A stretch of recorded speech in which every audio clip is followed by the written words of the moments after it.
not official, and I haven't really talked to Mikey since they haven't made the announcement.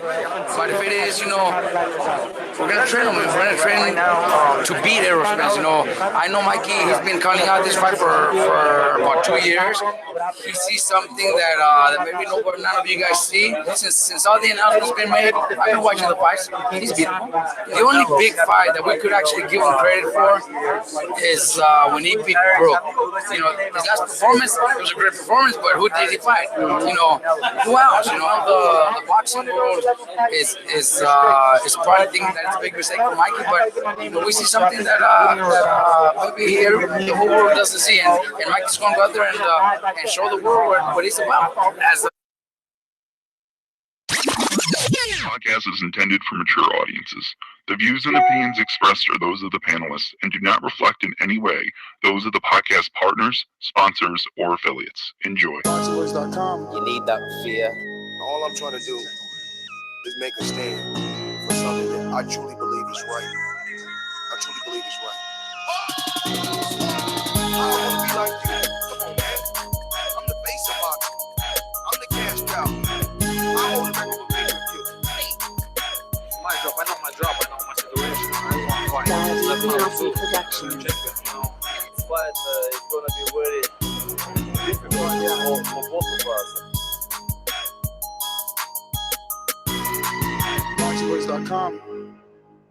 Welcome back, ladies and gentlemen, to another edition of the Boxing Voice Radio. It is Flagship Thursday on a Wednesday, as tomorrow we will be in the home of Luis Ortiz, checking out his training camp for the big fight on the undercard of Tyson Fury versus Deontay Wilder. If you want to get any questions off, head on over to our Patreon series where it's Ask a Specific Fighter a question, and you can do so by heading over to our communities page and clicking on the Patreon link that'll take you directly to the post to put your comments and your questions in there for Luis Ortiz. And our guest today, Abner Mares, will be our guest in about 30 minutes. So if you want any questions asked to Abner Mares, head on over to patreon.com/The Boxing Voice. Click on the Abner Mares, Ask Abner Mares questions. And you can do that on the communities page right here on YouTube. Today, we have a jam-packed show. First and foremost, Abner Mares in about 28 minutes.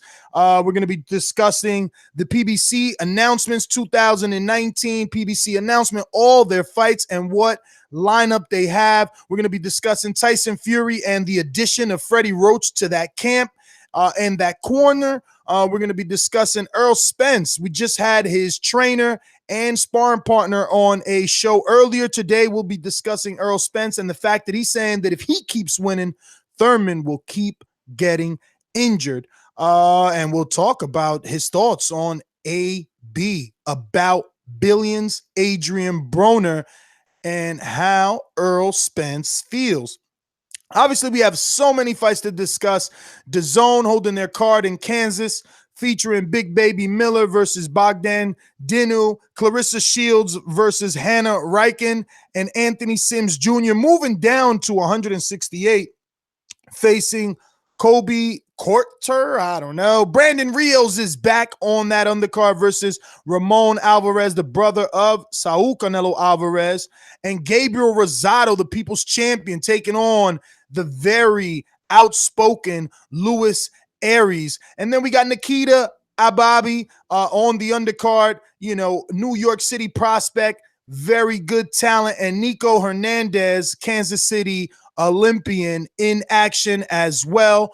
Over on ESPN, we'll be talking and discussing, preview and reviewing Maurice Hooker versus Alex Saucedo. Alex Saucedo trained by Abel Sanchez, most known for Gennady Golovkin. The WBO 140-pound title is on the line. This will be on ESPN. This is one of the titles that isn't in the World Boxing Super Series, or along with all the other 140-pound champions.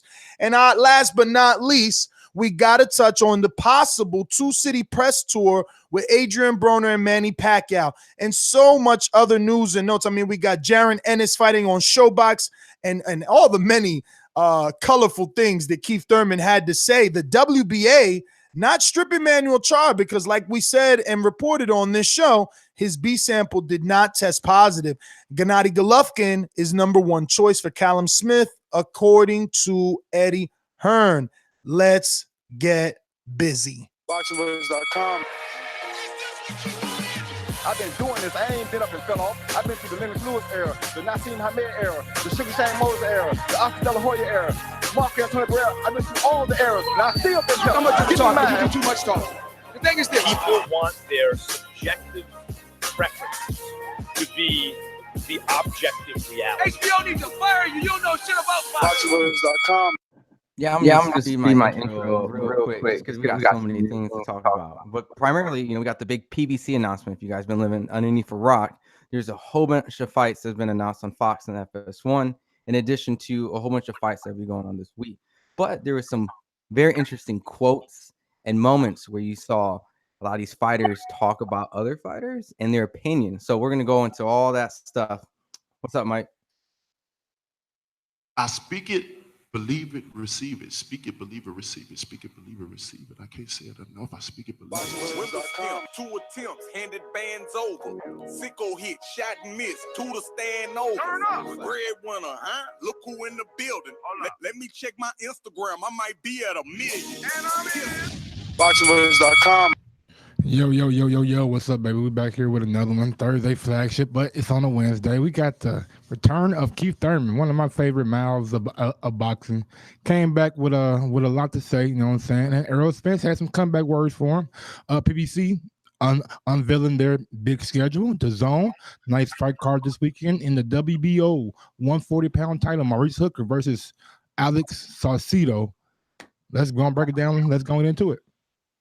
Damn. So on our post for Ask Luis Ortiz a question, we only have 3.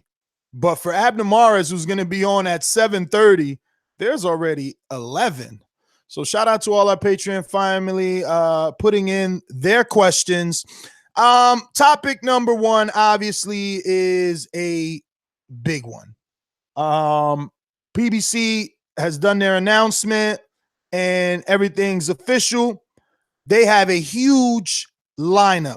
Before I read the lineup off to everyone listening, I want to ask you guys, which one, and don't mention more, which one is your favorite? Or do you need to read the list off? Just read the list off first. Let's read the list and then we'll go from there. All right. So first things first, December 22nd, you have Jermall Charlo versus Willie Monroe Jr. at 8 p.m. Eastern, 5 p.m. Pacific time on Fox. On the undercard, Jermell Charlo taking on Tony Harrison. I like both of those fights. Slick fighter and Willie Monroe, common opponent with Gennady Golovkin for Jermall. See where he does, kind of get that barometer and say, he struggled with Willie, or whoa, he blew Willie out and did it better than Gennady Golovkin. Then we got Jermell Charlo taking on Tony Harrison. Tough veteran, and Tony Harrison definitely skilled, but one questions his chin. So we'll see just how competitive. But you always got to remember that, that John Jackson fight. The last time the Charlo brothers were on the undercard or shared a card together, John Jackson had a lot of success versus Jermell until Jermell knocked him out. You're serious? You're serious? I mean, look, Gennady, it's not only me saying it. I've heard plenty, but whatever. Dominic Brazil taking on the unknown Carlos Negron. And this is all December 22nd, January 13th. It looks like 2 cards per month this is only Fox, guys. Anyone listening, my panelists, this is only Fox. This is not even Showtime schedule yet. So January 13th, we got Jose Ustategui coming off his ESPN win, taking on Caleb Plant. It's title time. Caleb won his title shot. This is it. January 26th, Keith, one-time Thurman. You better not duck me, son. Taking on Josecito Lopez, a beautiful opportunity for Keith. I know a lot of people are looking at it like, oh, this is a tuna. Oh, Josecito ain't on his level. But see, Heyman always 10 steps ahead of you guys. He don't care what you think in terms of opposition. He know this is a tune-up where Keith needs to get back in and test the waters. But why not do that versus a guy that shared the ring with Canelo? Put him on, regular TV, because by now people seen Josecito fight Canelo, and maybe there's some residual there that could, I don't know, be an upside for Keith one-time Thurman. February 16th, Leo Santa Cruz versus Miguel Flores. And then February 23rd, Anthony Durrell versus Avian Yildirim. We know Yildirim for being knocked out to Chris Eubank Jr., but also was supposed to be mandatory to the David Benavidez title.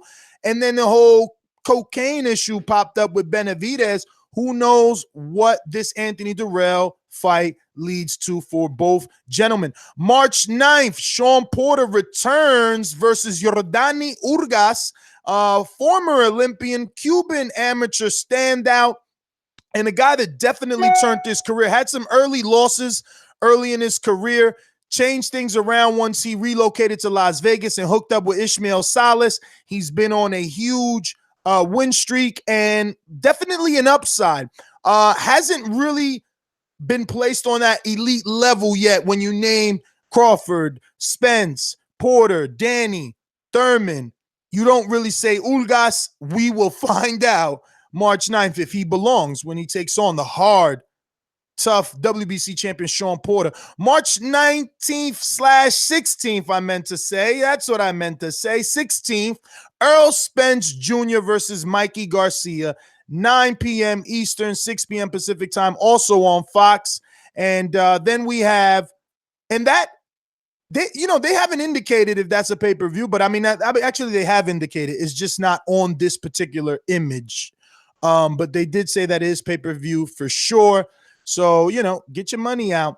Lamont Peterson versus Sergey Lipinets. I like this comeback for Lamont. This right here tells us where he's at. But it's Lipinets moving up from 140. This is now going to be maybe a second fight at 47. 8 p.m. Eastern, 5 p.m. Pacific time. Fox Sports 1. Caleb Truax taking on our boy, friend of the show, 3-time attendee TBE Appreciation Night, Peter Quillen at 10 p.m., 7 p.m. Pacific time, Fox Sports 1. And then April 20th, Danny Garcia, the return of the Swift Man versus Adrian Tough Man. I don't want to fight at 147 versus Jesse Vargas on DAZN, but I'll fight Danny Garcia on PBC and Fox on DAZN Granados. Makes you think. Now that you've heard the list, what's your favorite announcement?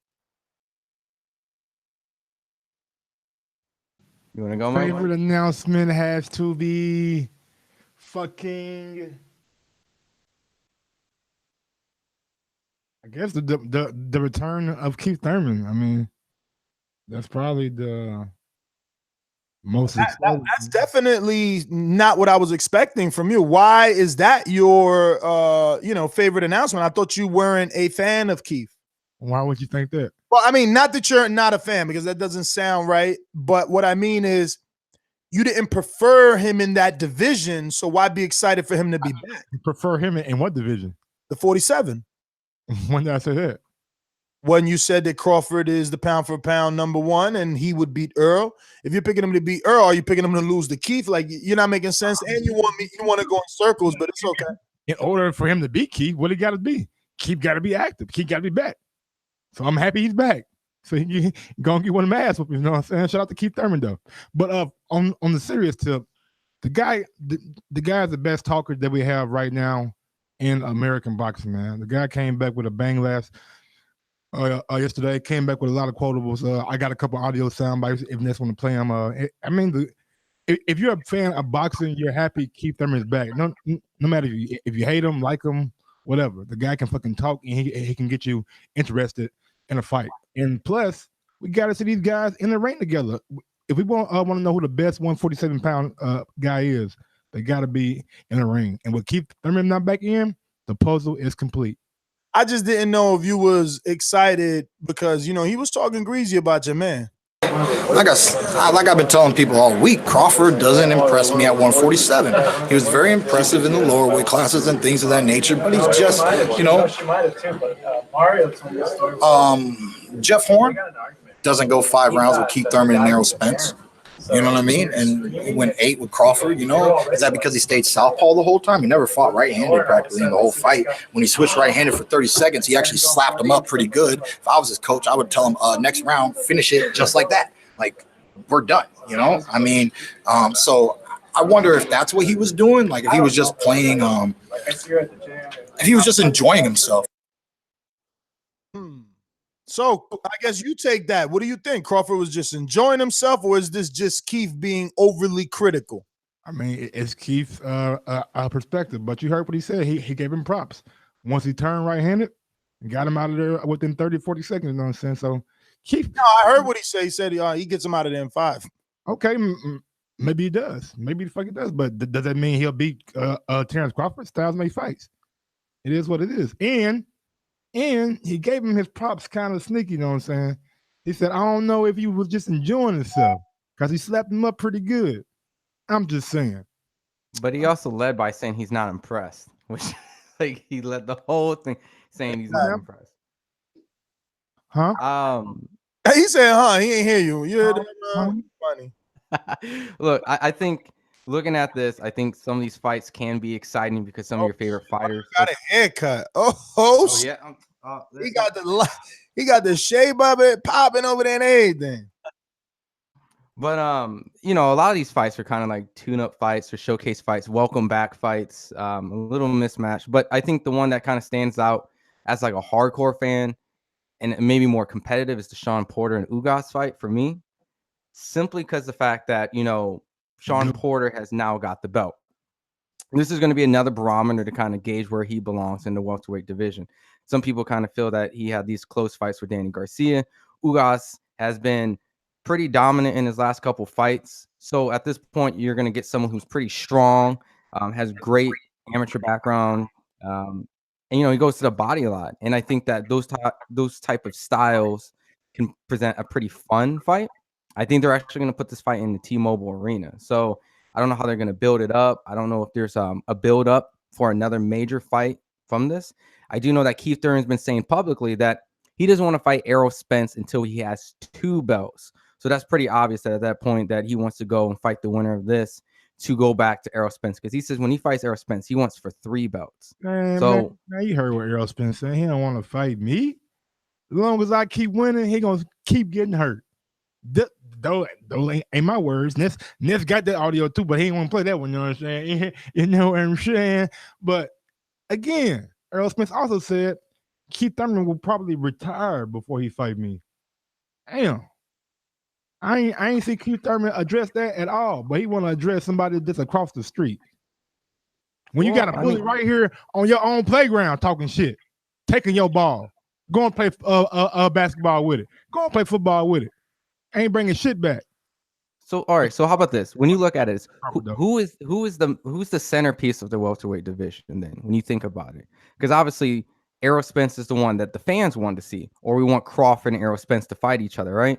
So at that point, division that makes everything go is Keith Thurman, because he has that other piece of the little puzzle. I think Keith is just being strategic at this point. You know, he's got the injury that he's got to come back off. I thought he was probably fighting Shawn Porter coming back. I thought he was that real.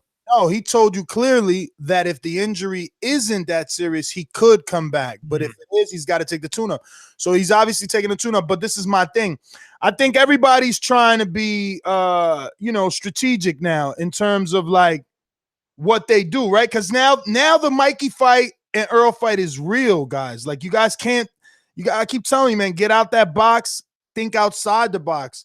Now, real economics involved. It's no different than Wilder Fury. Like, these pay-per-views do well, and the landscape of those divisions change. You know, Wilder's pay-per-view does well. He could bounce back and forth from Fox to Showtime, and same thing for Earl and Mikey. Again, if Earl's pay-per-view does well, Sean and Keith, they're like, oh shit, I want to fight this guy, but now he's a pay-per-view star. So I got to bring something because now who's the A side? Keith Thurman went on vacation. Keith Thurman went and got married. Keith Thurman went and got hurt. And now he comes back to being a B side. So you damn right he wants his other belt because he wants to sit down at that negotiation table and not be a B side and receive some good back end money and receive some good front end money for a future unification pay-per-view. I'm telling you, it's got to be that. These guys ain't dumb. Earl just has been handed the A side in the welterweight division. He's the first pay-per-view. Now, Crawford could argue that he's done one, but I wouldn't even bring that shit up with those 50,000 buys. Look at fuck all that, bro. When did Nestor Gibbs become the fucking financial advisor for fucking TBV?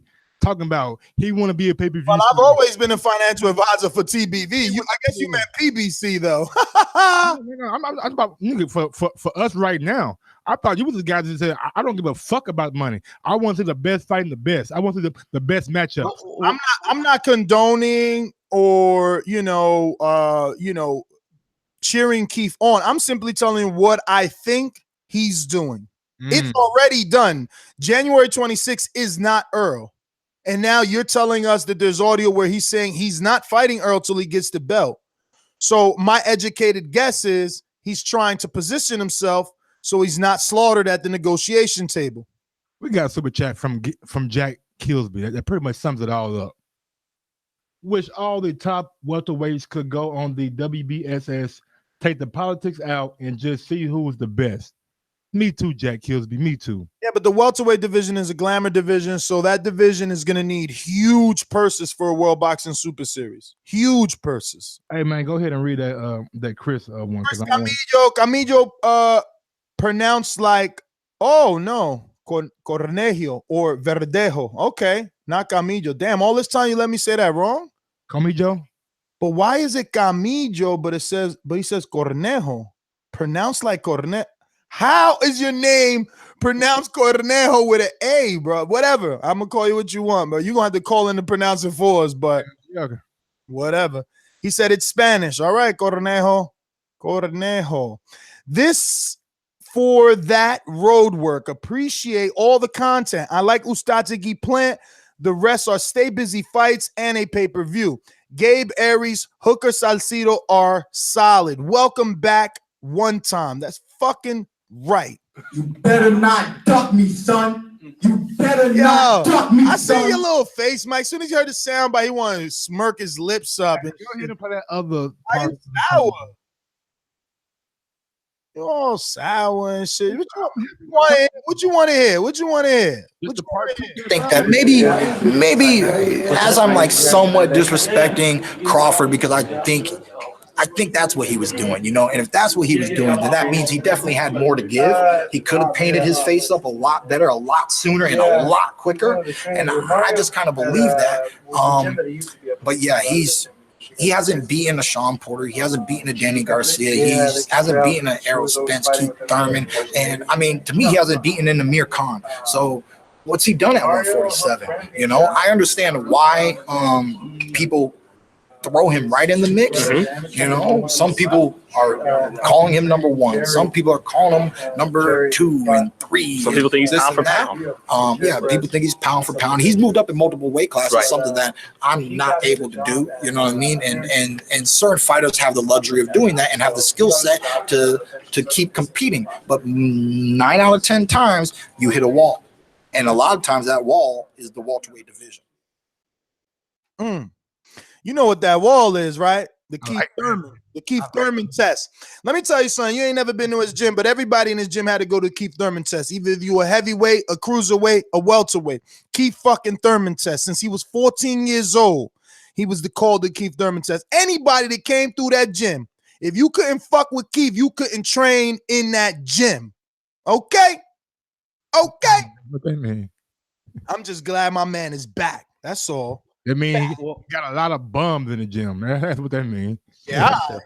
Yeah. Well, just know, because you don't know Casual 2.0. You don't know Casual 2.0, but just know that Lenroy Thomas came out that gym. Got his ass knocked out by Joe Jordan. And he also beat up Dave Allen, though. Oh, it's robbing here. And he also dropped AJ, though. And he also held his own with Wilder in sparring, though. He said he dropped AJ. He said he dropped AJ. Come on, what you talking about? Man, niggas lie every day, B. Man, So I wanted to talk about the actual press conference. Michael Gross. Drop an egg, goddamn it. His names be Michael Gross. I tell him to see me. I asked for his autograph. Right, Winky Wright is in that gym. He was sparring Winky White when you was still wiping your ass and licking your boogers. When you were licking your boogers, he was sparring Winky Wright. But then did Jermaine Taylor from Little Rock beat Winky Wright? I'm just saying, homie. No, hold on. That was a draw, and that was a controversial draw. Please don't do that. What you talking about? I know. Jermaine, I need a visit, Taylor. Yeah. Chill. But the thing I want to talk about was the actual press conference. I'm going to get a little negative on here, okay? Obviously, the first thing was it was on the app. I know it didn't bother me, but it bothered a lot of people, and they didn't get the true exposure. It was on the Fox Sports app. Was it televised? No, I ain't see it. Bro, I'm glad that you're going the negative route because I got a lot of, like, look, I spent money to go to Houston trying to find work. I'm a freelancer, so it's like wherever I could get the work is where I go. Content is my job. I didn't receive an email about. I spazzed on everything. I CC like 5 people because this is just outright disrespectful. Like, we were not made aware of this. There was no promotion for this. Like, how do you do a surprise press conference of this magnitude? Like, those surprises are not for boxing. That's stupid. Why not prepare the media to help you promote the announcement? It's free publicity. Like, I don't get it, bro. Less marketing. Maybe it was terrible. Yes, maybe some people didn't want Nestor Gibbs there covering the shit. Never know. It wasn't great. Hating me ever since you start hating on Earl. Damn, you hating on Earl? I just said that I like Earl. You hate on Earl and Thurman. That's why Thurman ain't been answering. Normally, I hit up Thurman. It's like, yeah, come down. Yo, I've been hitting up Thurman for like half the year. I'm steady posting Thurman shit on my IG. On the boxing was IG. If I had a thing against Thurman, I wouldn't give him no kind of. Bruh, I'm serious talking about Thurman. I'm a boxing fan at the end of the day. We'll see if he don't let me in. Now he got a date. Now he ain't got no reason not to answer. But going back to that press conference, because I like what they did. They have like one of the better scheduling rosters out in boxing. But the thing is, how they did it, they had mics passing around. Like, yeah, look, everyone mic'd up, right? So obviously you got the reporters that favor some people. You got like Ellie Setback, who obviously supports Mikey and builds Mikey up on his platform. But some of the questions were favorable. But you can tell, like Caleb Plant in the back or some other people, you can tell they wanted to jump in and just create that hostility. It would have been nice if one question was out for the whole panel and people were chiming in. Like, yo, you think you can beat anyone on the panel? It felt very corporate, and I would have liked to seen a little bit more animosity, rivalry. They're there, right? You got Sean, Thurman, Porter, Danny, get that controversy going, get that brewing. This whole mic passing and stuff, and the which Caleb, and I'm like, it just didn't give me that. Oh my God, they're all here and they're gonna start talking trash or getting fun. Make it fun. That. I mean, I wasn't, I caught it while traveling to and from Houston, and it wasn't all that for me. You know what I mean? I think that the media did a better job. The media that was there did a better job of covering it. I think it was damn right poor. I know people are like, oh, well, maybe they didn't want you there because of the way you question people, and that's fine. But it should have been made public. Like, Boxing Scene didn't report this, right? Like, they didn't tell us how to view it for the casual fan. It wasn't an article like, oh, PBC to make huge announcement, watch it live here. No, like, why wasn't that information made accessible to the media to then give that in turns to their audience and their readers and their everything? It made no sense. But I'm sure it will get plenty of traction. Like people said, there was plenty of post-press conference interviews, plenty of quotables, Mike brought up. And I'm glad that we got the ball rolling. Now, the Pacquiao-Broner, a topic we'll talk about later, those types of fights probably land on Showtime and Showtime pay-per-view because this, again, was just a PBC on Fox schedule. So that is just a great thing if you're a boxing fan, because you mix in ESPN and then you mix in, DAZN, and it's like, holy shit. I mean, we were on a call earlier today trying out, shout out to Apple with that new group FaceTime. That's amazing, okay? I love that. But we were on a group FaceTime, discussing border wars and potential dates for the new year. And it was so difficult. Every weekend there's a big fight. It's like, oh no, let's do January 19th. Damn, that's Broner. Well, let's do the next week. Damn, that's Keith. It's like no availabilities, bro. Like they're, again, Dallas, man. A boxing fan is a valuable thing right now. These networks really have to dangle the carrot right now. I'm just happy to be a boxer. I remember when it was so hard to get fights. Now it's like, whoa, fights everywhere all the time. Absolutely. Yeah, so hopefully, go ahead, Ron. I would say just hopefully they can like clean it up, do a little bit better. Because if they try to build a promotion off that press conference, and I don't want to bring UFC, but that's what they do. They bring the guys in, they get these quotables like Ness uses the "who the fuck is this guy?" They build a hostility, they take clips, and then they promote it. Well, you can't really promote much out of that, And I get the whole corporate thing, but use the press conference to sell the fighters, sell their personalities, and then build it up like a commercial. Use the clips, like use these clips. But there was nothing really usable. There's nothing quotable out of this, I think Danny Garcia probably had the most quotable because, Adrian Granados wasn't there and they had a good little thing going. I wish they were there. They probably would have had things going. Charlos were kind of like having a little flashy moments, but there was nothing that builds up that whole like, damn, they're talking shit. I got to see this fight, That's what helps. Builds up the storyline. So we should be having Abner in a minute. Just got an email from the publicist. They'll be calling in a few. We can move to the next topic of today, which is Tyson Fury and the addition of Freddy Roach in the corner. He's enlisted his services for advice and cornerman cutman.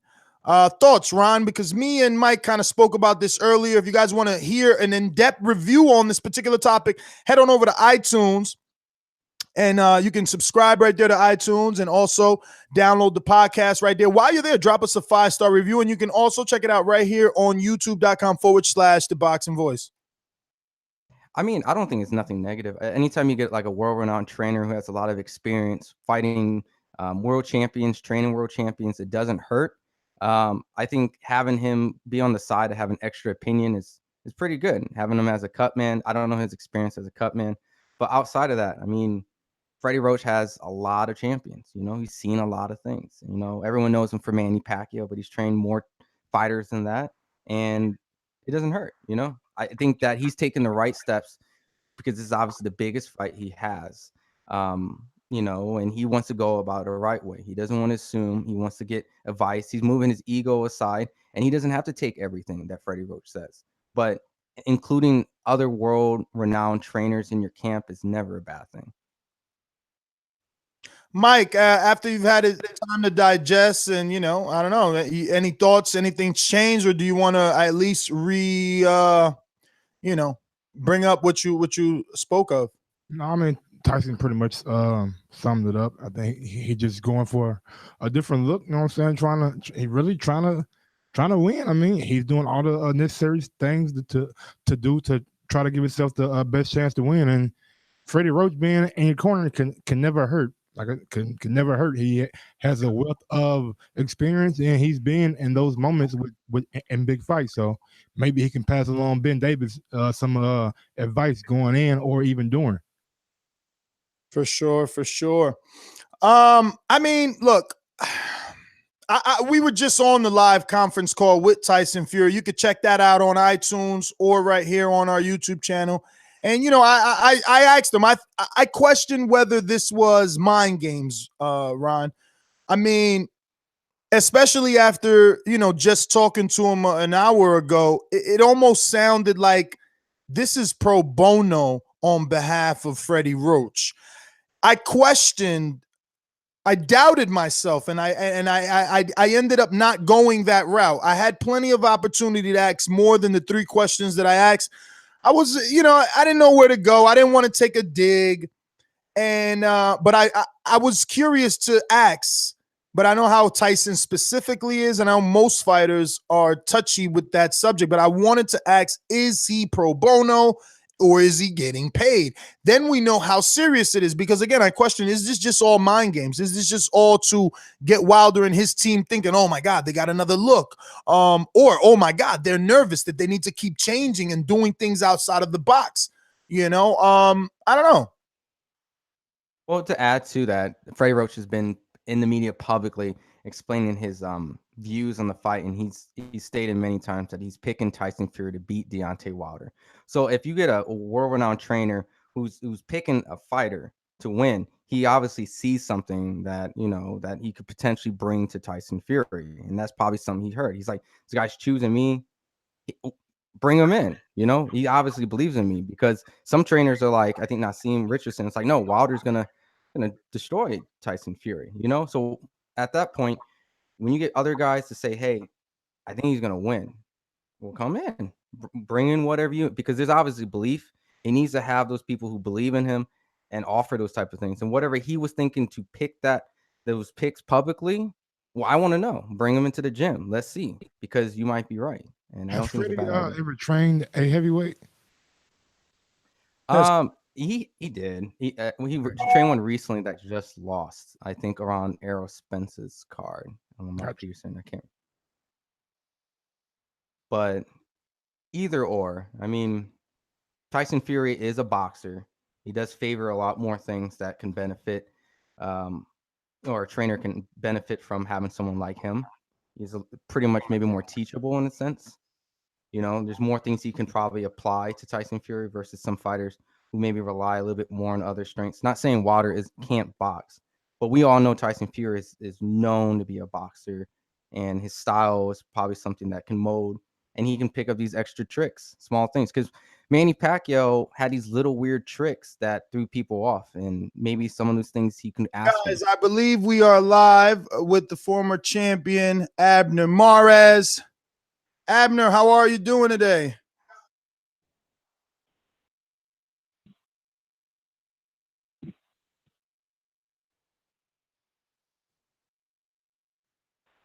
Abner, you there?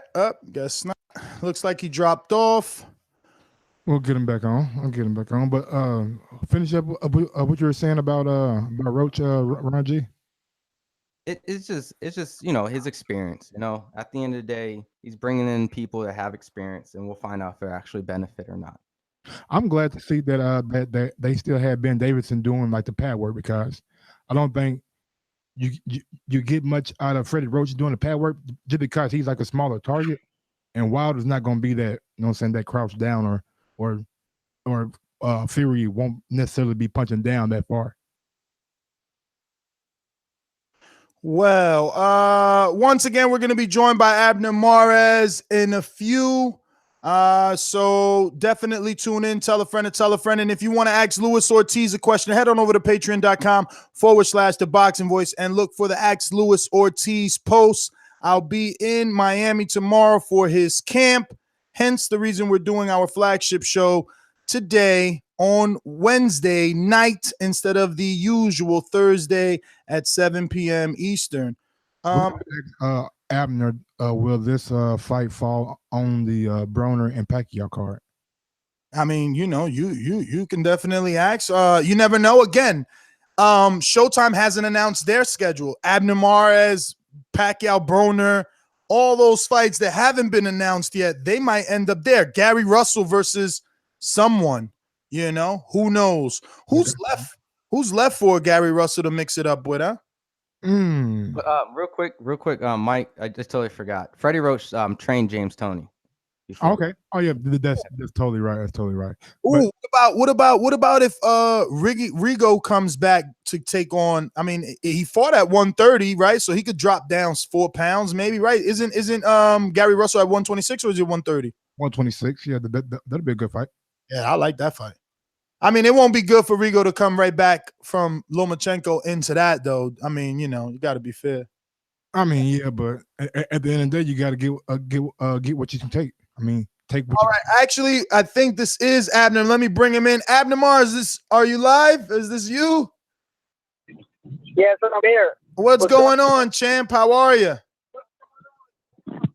I'm good, man. I'm blessed. I'm good. I'm driving home. Just, quick day at the gym. Ain't nothing more. Just focusing on, whatever comes my way. Well, obviously, we were just discussing the possibilities of the Gervonta Tank Davis coming your way on Showtime since Fox rolled out their schedule and their full announcement.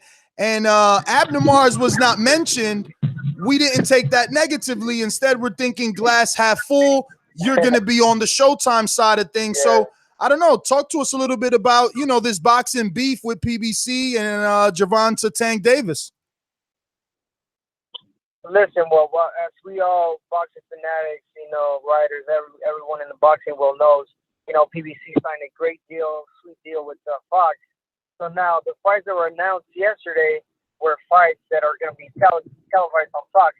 Now, let me tell you this, I'm not fighting on Fox, so that's why my fight's not being mentioned, or any other fights like you. So with that said, something's nice coming. First of all, I'm happy for my team, PBC, to be working alongside a great team just such as Fox. And I can't wait for my announcement to come because it's big. You already know who it is, and I just can't wait for people to know the date and the venue. Well, I got a crystal ball. And because I know the magnitude of the Gervonta Davis and Abner Mares fight, no different than a Mikey Garcia moving up a couple of divisions to face Errol Spence. So you're moving up to fight a bigger guy. There hasn't been an announcement. There has been announcements of pay-per-views. This sounds like you're waiting on an announcement for a pay-per-view. I see that, it could possibly be that because of the challenge. It could possibly be that, like you mentioned. We all know I'm not going to front. I'm not going to sit here and be like, have you guys guessing. You know that I'm fighting Gervonta Davis. That's a fact. I'm a fighter, and I've been calling him out for quite some time. It's been going, wars going back and forth, on social media. And, just as much as I want him, he wants to fight me too. So let's get that out of the way. We're definitely fighting each other. We're going to face each other. The thing is that the date and the venue that I will leave for my team to announce, and the company, I have no right of getting ahead of myself.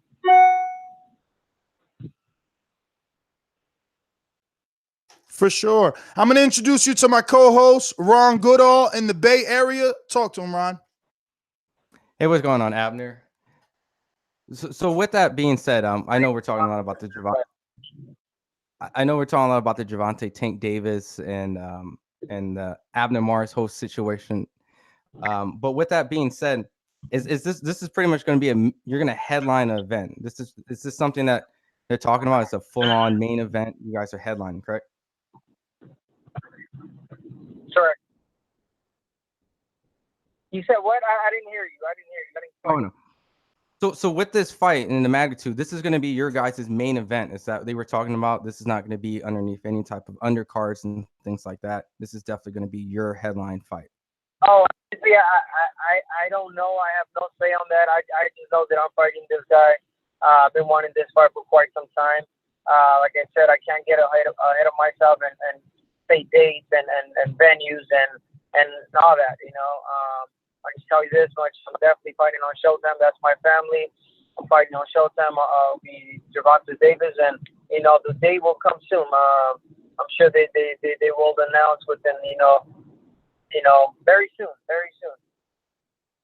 So now, go ahead. Although we're doing one for one. So now, Abner, obviously you're in the same situation with Mikey Garcia, where the world is like, oh, the smaller man wants to move up and challenge the stronger puncher. What is it that you see in Tank? I mean, I know you can't give away too much, but like, why do you think you're the one to stop the one? Well, listen, it's not that I'm giving anything away. It's known. He's young. He's vulnerable. He thinks he owns the world. He thinks he can do it all. He's at that age. We've all been there. I've been there, and I think he's vulnerable for someone like myself with the experience the work ethic and the volume punching, you know, power to really take them in deep waters and beat them. You know, no one's invincible in this sport. I mean, we saw it when I remember when I was in the top of my game, when I have seen, you know, Daniel Ponce de Leon become a world champion, and then, you know, I went ahead and fought, you know, Johnny Gonzalez, you know, thinking, hey, this fight's easy, and, you know, I get knocked out. You know, you gotta take fight serious, and you know, anything can happen in boxing. I just know I wouldn't be taking a fight. You guys know me. I would not be taking a fight knowing that I'm gonna go in there losing. I know for a fact that I can beat this guy. I am going to. You know, I always go there and showcase great talent. There was this one thing that did bother me one time that a fan said, and he said, Abner always says that no matter if he loses, he wins, or he wins, he's always going to give it his all. But he doesn't like that. He doesn't see that hunger in me. Like, he doesn't, like, I don't say that I'm going to win. Well, listen to this. I am going to win if I fight Gervonta Davis. I just know he's tailor-made for me. I just honestly feel. I know a lot of people are going to think otherwise, but, you know, experience at the end of the day beats talent. So I have a question. So Gervonta Tank Davis has been in the news a lot with his weight concern. Some people are saying that he moves up and down in weight out of camp. In addition, he also failed to make weight one time. If by any chance when you guys fight and he doesn't make weight, are you going to continue to take that fight? Let's say he misses it by a couple pounds, or if it's more. Yeah, look, at the end of the day, I think we all know this is business, and I definitely, you know, have that prepared on the business side, you know, to work with that. I will not go. I'm a 126 pounder, you know, a featherweight moving up to 130. I will not put myself, you know, in a place where I'm going to be fighting a welterweight. You know what I'm saying? No, there's definitely going to be something, you know, to make it even on both ends. Sounds like rehydration clause. Hey, how's it going, Abner? My name is Michael. Good. Okay, I wanted to ask you about how did the whole Gervonta Davis and your beef start on IG? How did it? What? I'm sorry, I didn't hear you. How did the whole go back and forth with Gervonta Davis on IG start? You know what? That, if I'm not mistaken, that started with I think someone posted a picture. I think it was a boxing writer posted a picture of both of us, you know, possibly happening in the future. And I think I posted something like, make it happen. And then, you know, we know that he's always on the social, and he commented like, let's bring it. You're a pussy. You're not ready. And then, you know, went back and forth, and then so on and so on.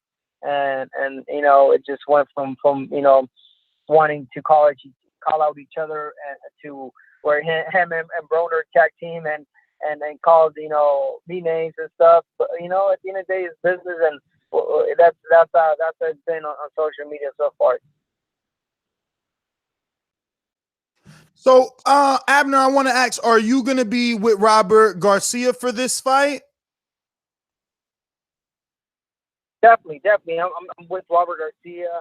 A lot of you have been seeing that Medina, since he lives closer to me.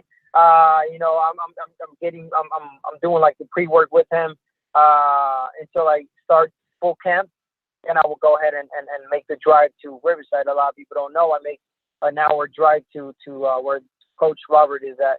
So I'm not yet, you know, making that sacrifice until I start my official camp date. With the move to 130, is a way that you're going to stay in if you win, or is you're going to consider maybe moving back down, or you're not sure yet? No, I don't see any of that. Definitely on my end. On my end, it's pretty much done. You know, I said let's do it. No backing down.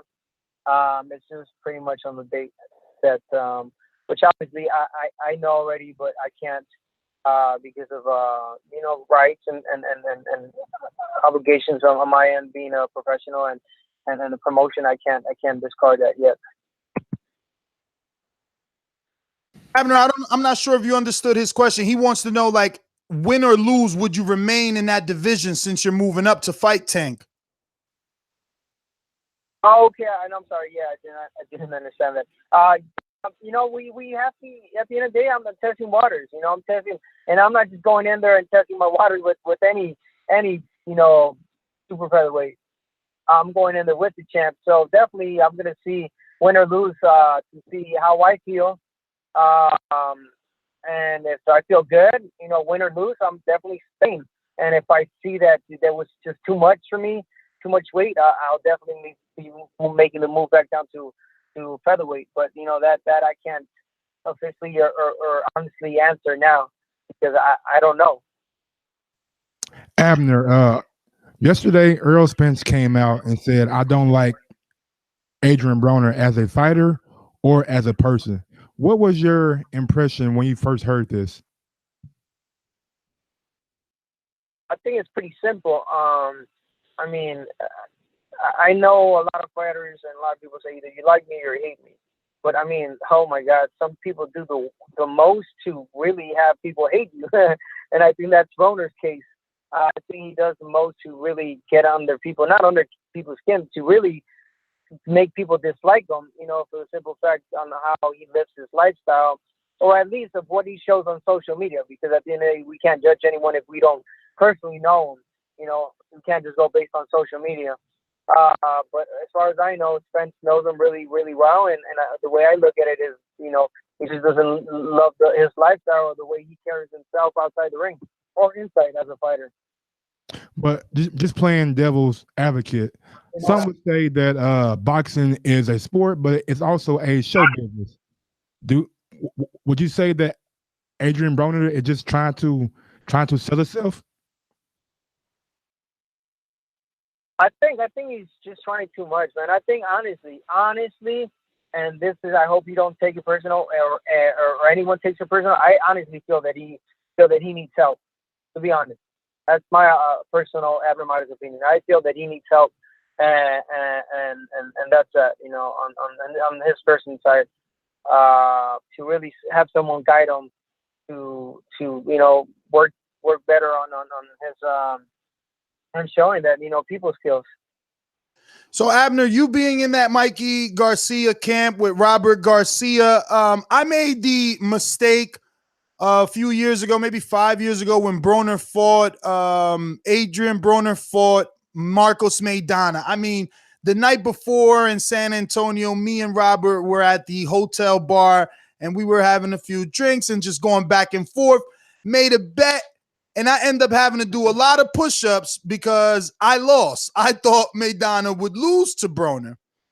And here we are again in a situation where the world thinks Robert Garcia's fighter isn't going to get the win. It's almost ridiculous to assume it, but then you can feel even more ridiculous on fight night when they pull it off again. Like, help me at least make a bet. I mean, I drive around city to city. How do I lay my money on this? Help me make a bet on this fight. Yeah, I mean, I think this one by far is really difficult to really make a bet on. You have to be like a dead big time, you know, fan or someone that really just believes in his and you know, and Mikey Garcia. Look, when Mikey fought Broner, I had no doubt he was going to beat Broner. He beat him. When he fought Robert Eastern, I said, I don't think he's going to beat him, because honestly, it's going to be a harder way to beat him, because Eastern is just, you know, he uses his reach really well. He throws a lot. I think it's going to be more difficult, and he proved otherwise. So now against the Spence, I mean, I don't know. It's tough. I honestly would put my money on I am. I'm going to put my money on Mikey, because I know how he works. I know the mental game that he's got, and let's not go far. I mean, he's athlete. He's just natural talent, you know. So I honestly, I can't say how you would bet on it, bro. It's a difficult one. So I had a question. So in the past, you've had you know, promotions with Golden Boy and Oscar De La Hoya, and it seemed like you guys had some beef. With that being said, in the near future, if there's any Golden Boy fighters or any fights, you know, they had Ryan Garcia and you ranked very close in one of the sanctioning bodies and stuff like that. Is Golden Boy Promotions going to be something that you'll be able to work with a fight, or is that something down the line that is just not going to happen? You know what? I don't take anything personal. You know what they did to me in Vegas, where they kicked me out. I don't take it personal. And if a big fight is online, and if they want me to, and my company wants to work with them and make it happen, I'm more than willing. I'm a professional and I'm a fighter. I will fight. Any of these, young talent like you mentioned, Ryan Garcia or Jojo Diaz. I know he's been calling me out, and honestly, I feel bad because he's a friend, and I wouldn't mind fighting him because it will be a fantastic fight in our weight, But unfortunately, just the companies are not, are not in the best interest right now, and working together. But I don't take anything personal, and if down the line they were to work together, I would take any fight. Yeah. Abner, how much longer do you want to continue boxing? How long do you see yourself before you hang him up? I know a lot of fighters say it was tough to answer, or maybe down the line we'll see you after this fight. But I honestly want to do 2 years, and if my body feels still good and I'm in a good position, I'll go for that third. But if in 2 years I'm like, you know what, Abner, it's time, I will hang him up. So I'm giving myself 2 years. So, Abner, I know you got a turkey drive coming up on Monday. You want to give everyone that information as to where you will be at and what exactly is going to be going down as you give back to the community?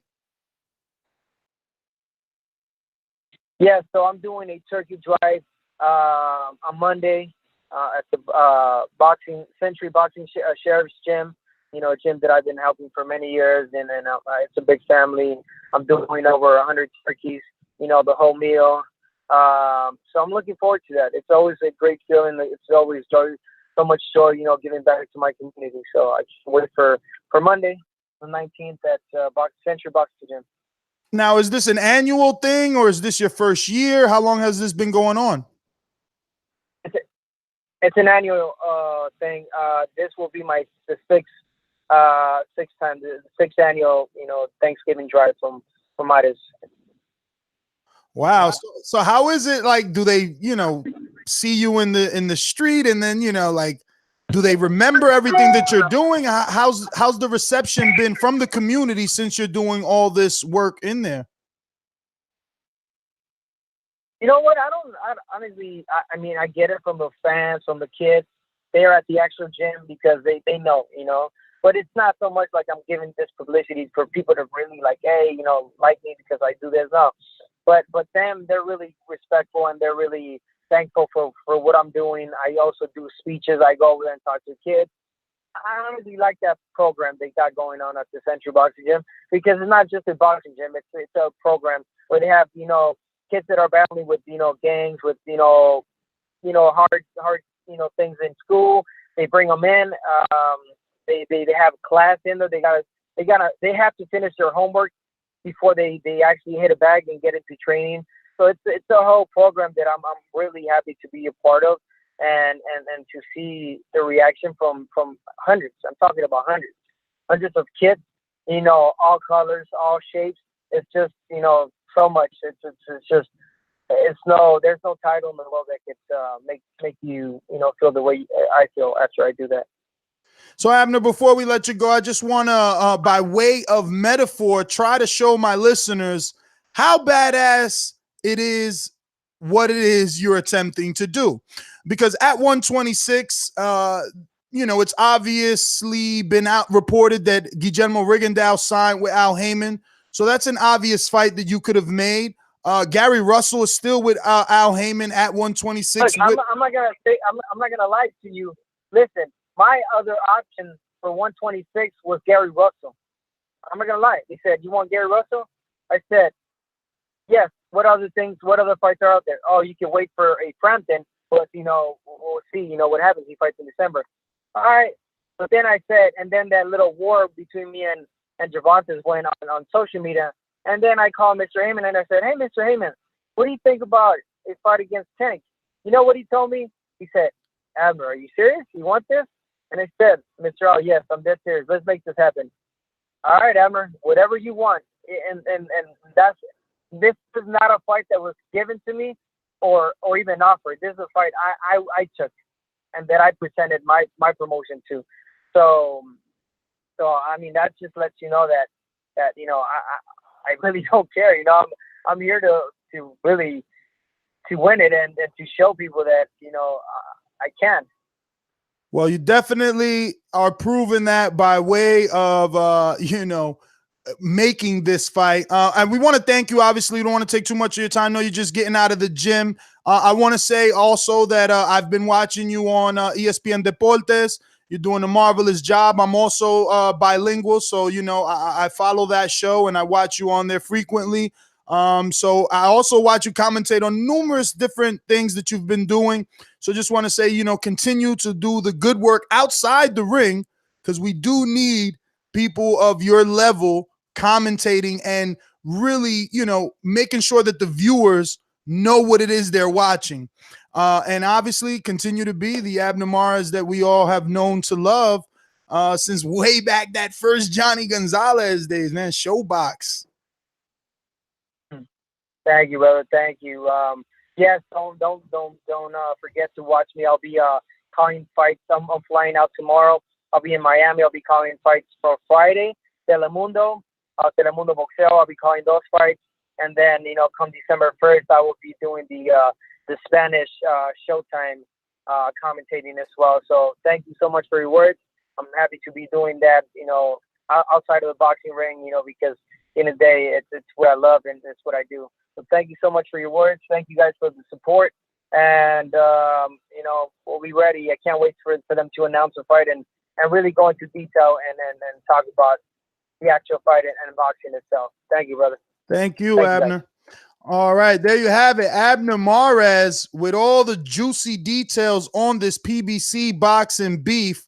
I actually got excited. I didn't want to keep him any longer, but when I heard him say he was going to be in Miami, I wanted to say, hey, when do you land? Are you going to be there for the Ortiz thing? Because I'll be there tomorrow. But great interview, guys. Great interview. Shout out to Abner for doing that turkey drive, man.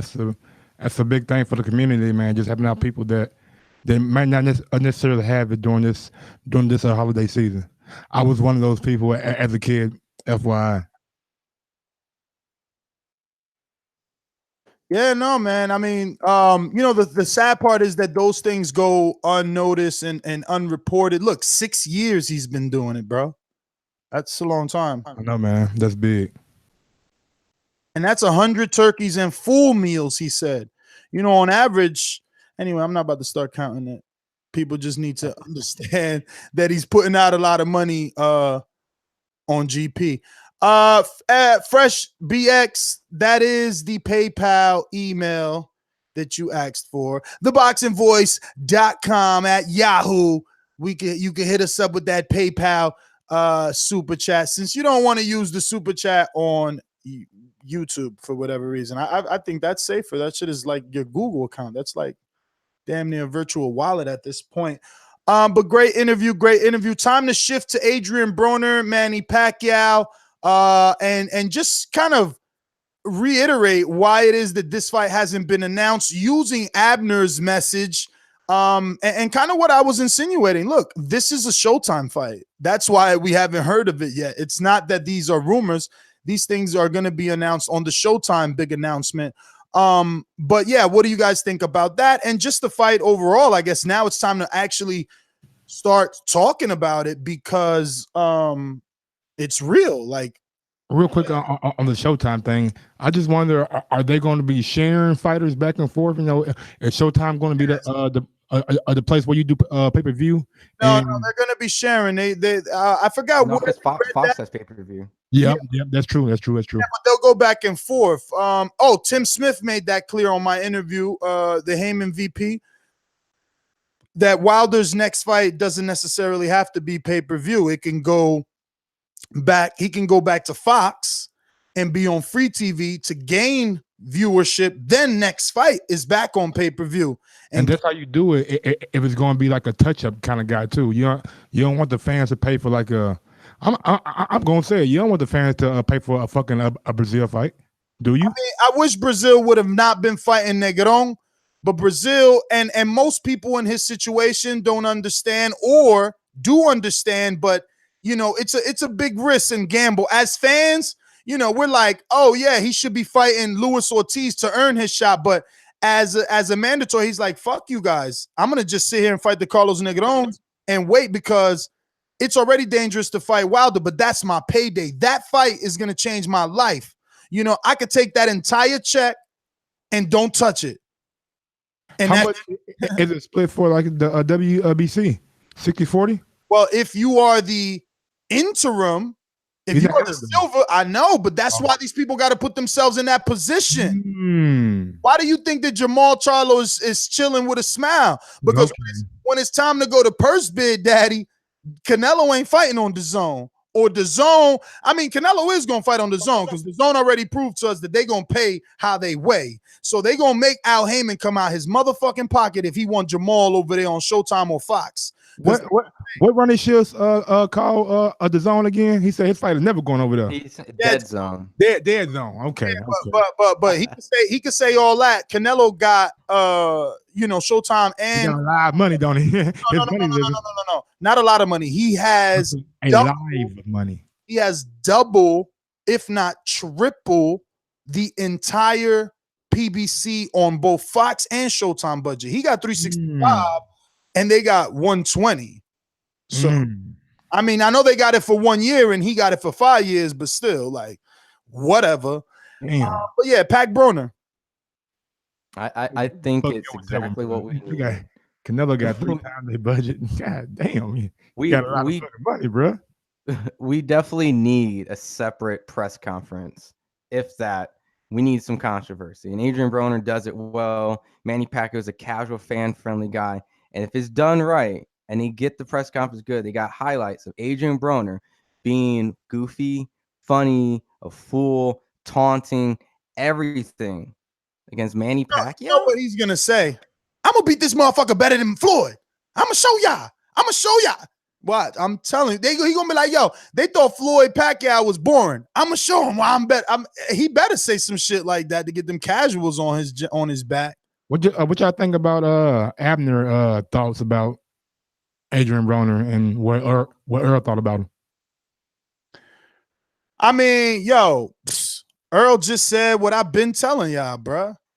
Anybody, they all like that. Let's be real. Like he talking about none of them can handle the truth. None of them can handle the truth. You ain't shit if you tell them the truth. You a bitch. Everything under the sun, bro. You blocked all that because you don't believe Mikey's gonna beat Earl, or you don't believe Earl's gonna beat Crawford, or you don't believe Crawford is gonna beat Thurman, or you don't believe Tyson is gonna be Wilder, or Wilder's gonna be It's just like, yo, and then all of a sudden, like your circle of friends is smaller. They don't like your opinion. That's why you gotta work, you know, just make the platform Howard Stern level, and they fucked anyway. Charlie made the guy say what he want, you know what I'm saying? Whether they would come.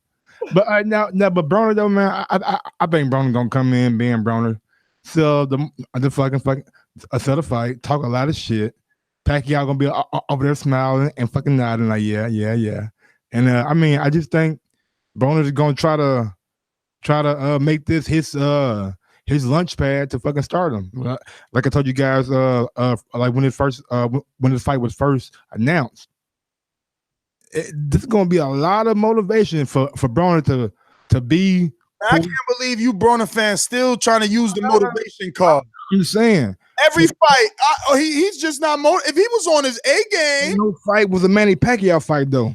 We all know he's been trying to tell Bob Arum to make this fight for like years now, but now he has what he always wanted to be. I've been said it again. Again, I always say, yo, I wish I knew what show I said it, but I wish I knew what show I said this, which I will admit I stole it from Matt, the producer from Ohio.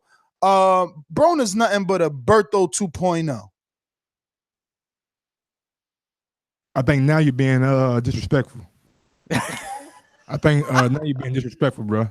I mean, look, you're right, because Berto might be loved by more people. Look, I mean, and Berto at least had a successful pay-per-view with Floyd Mayweather Jr. So yeah, okay. I can't call Broner Berto no more. Oh my God, successful with Floyd Mayweather Jr.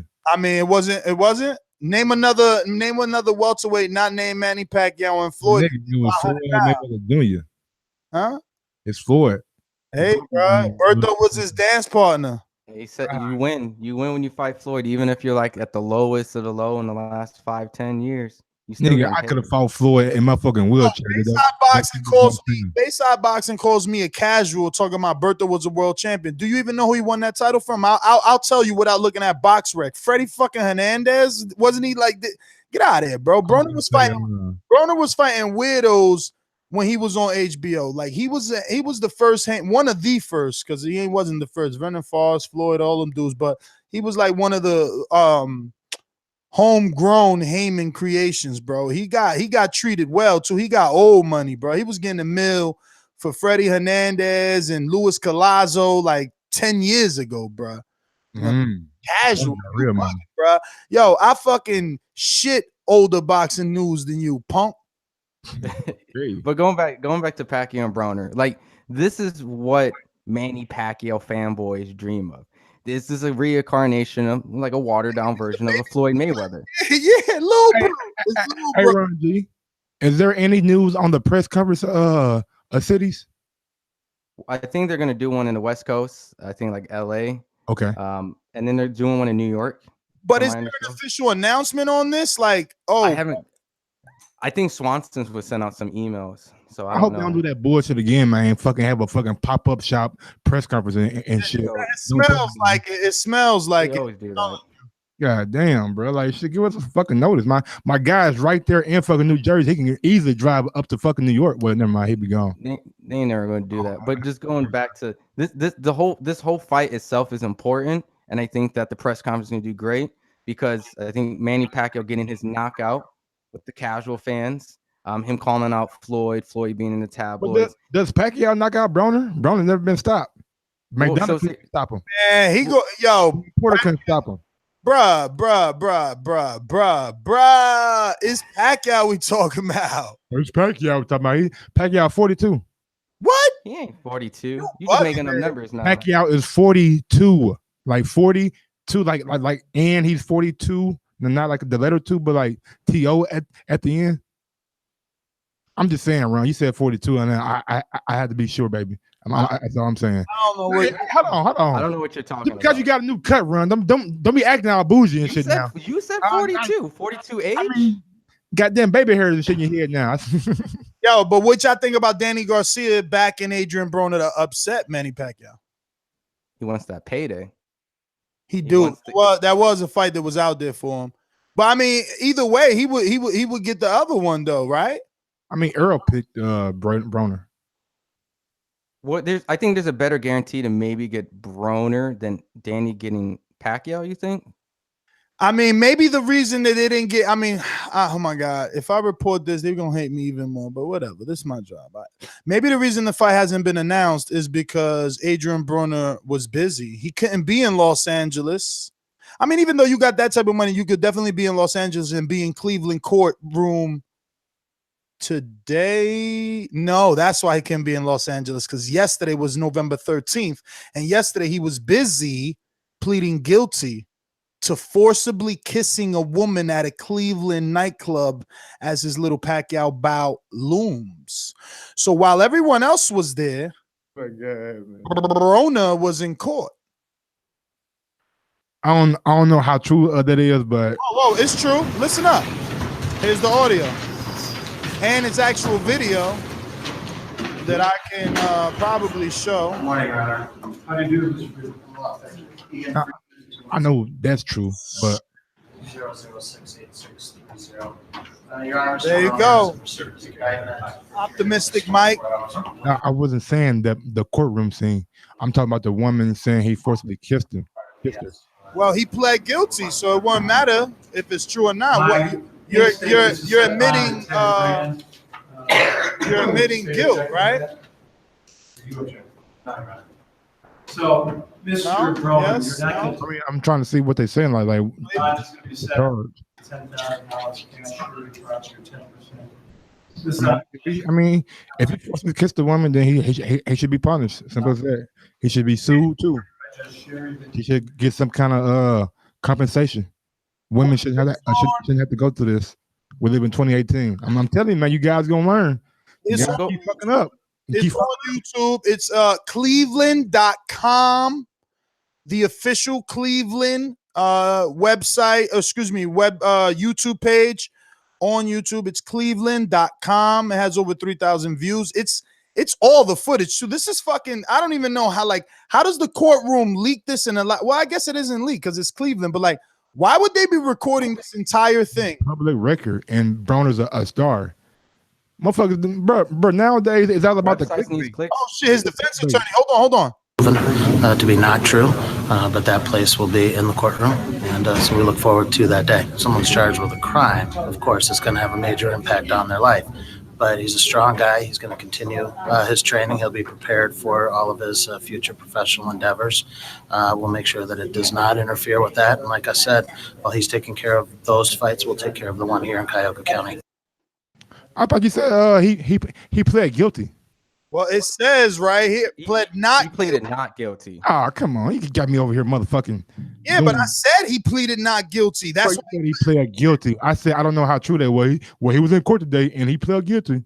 Oh, you're right. I did say that. Well, there you go. I retract that. He pled not guilty. I mean, so what? I showed the page that says he pled not guilty, and I played the audio and the lawyer saying that he'll fight it in court. I slipped up. If there's no video of him doing it, then he'll probably get off. But Mike, going back to what you were saying, this focused Broner, even if he wants to be focused, he has so many distractions. Like it's so tough. And regardless of the age of Manny Pacquiao, I'm from an area where I'm from a part of town or a block or neighborhood where sometimes you can be in the right spot doing nothing, and somebody can see you and just say you did something with no proof. Now you got to go through it. Well, yeah. Well, obviously that's perfectly fine, but we're talking about the fight. He has a fight, and the fight is Manny Pacquiao. And even though he's older, this is a career-defining fight. He needs this win to continue, or his career is pretty much done. This is a given opportunity. Ron, whose career is done? Broner's? Bro, hell no. He's gonna get another he's gonna get an opportunity. I'm just saying, do you think he's ever get another opportunity like this? Listen to what I'm gonna say, bro. You know how many times I thought his career would have been over after a certain loss? He just keeps staying relevant, bro. He just keeps staying relevant. Like, I mean, bro. It's true. It's true. He does get the second highest on Showtime, and it's evident that controversy sells. But this is this people right now, there is a fan base, a group of people that think Broner has a chance against Manny Pacquiao, and there's a more fan base that think Manny Pacquiao is going to beat Broner. At this point, would you ever think that he'll ever have that continued fan base of winning or just entertaining? Bro, somehow these people keep coming out, man. Remember, they came out for Mikey, they came out for Jesse. And those were losses and draws, For Granados that he kind of snuck by. And the reason we always say is like, after this is over for Broner if he can't win it is because he talks so much shit, but then he still gets like the world still gives him a break. Like he's so relevant. All the shit he talked about Maidana. He said all type of shit to Maidana. Got his ass whooped, came back. It was all good, especially after he beat Emmanuel Tellum. And I was at that fight in Cleveland. That shit was litty. Cincinnati, rather. You know what I'm saying? He talk. Some of the shit he do on IG ain't really funny, but that shit he did with the security guard asking what a taxi was, that shit was funny as fuck to me. I don't even know what you're talking about. Man, that shit's hilarious. I don't know what you're talking about. I ain't see that one yet, but I'm with you on that. Some of his stuff is funny, some ain't. Some ain't. You know what I mean? It was funny and it was hurtful when he was like, "Yo, go ahead, I'm gonna give you a shot," and he let the dude freestyle on his live. That shit was hilarious. Yeah, but everybody can't be no goddamn rapper. This ain't. Go ahead. I'm sorry. Nah, you right though. You right, because what better way to show a dude like, "Yo, this ain't your dream," than to put him on your live and then clown him, right? So, Hey, fuck so your all right. So I have a question. So the whole Adrian Broner thing, like the entertainment was when Adrian Broner was undefeated, can someone beat him? So we seen that episode. Then we seen him fight other times and he lost. So we seen those episodes. But the one episode we never seen was Adrian Broner getting knocked out. That's the episode that we have built ourselves to go into. So he's never been knocked out. He's never been knocked out. As great as these people he's fought, he's never been knocked out. So if he gets knocked out, and it was horrific. Let's say it's like a top 5 knockout, embarrassing. What is the next episode? Because I think that's the episode people saying he's never been knocked out. So he's good. He's fights, he's good, he loses, he's fun, but he ain't never been knocked out. What if he gets knocked out? What's gonna be the episode they sell next? I guess. I mean, they're gonna have to sell it. They're gonna have to sell it like that too, like highlight real Pacquiao, and it's just like, Pacquiao wants to shut him up. But that's what I'm saying.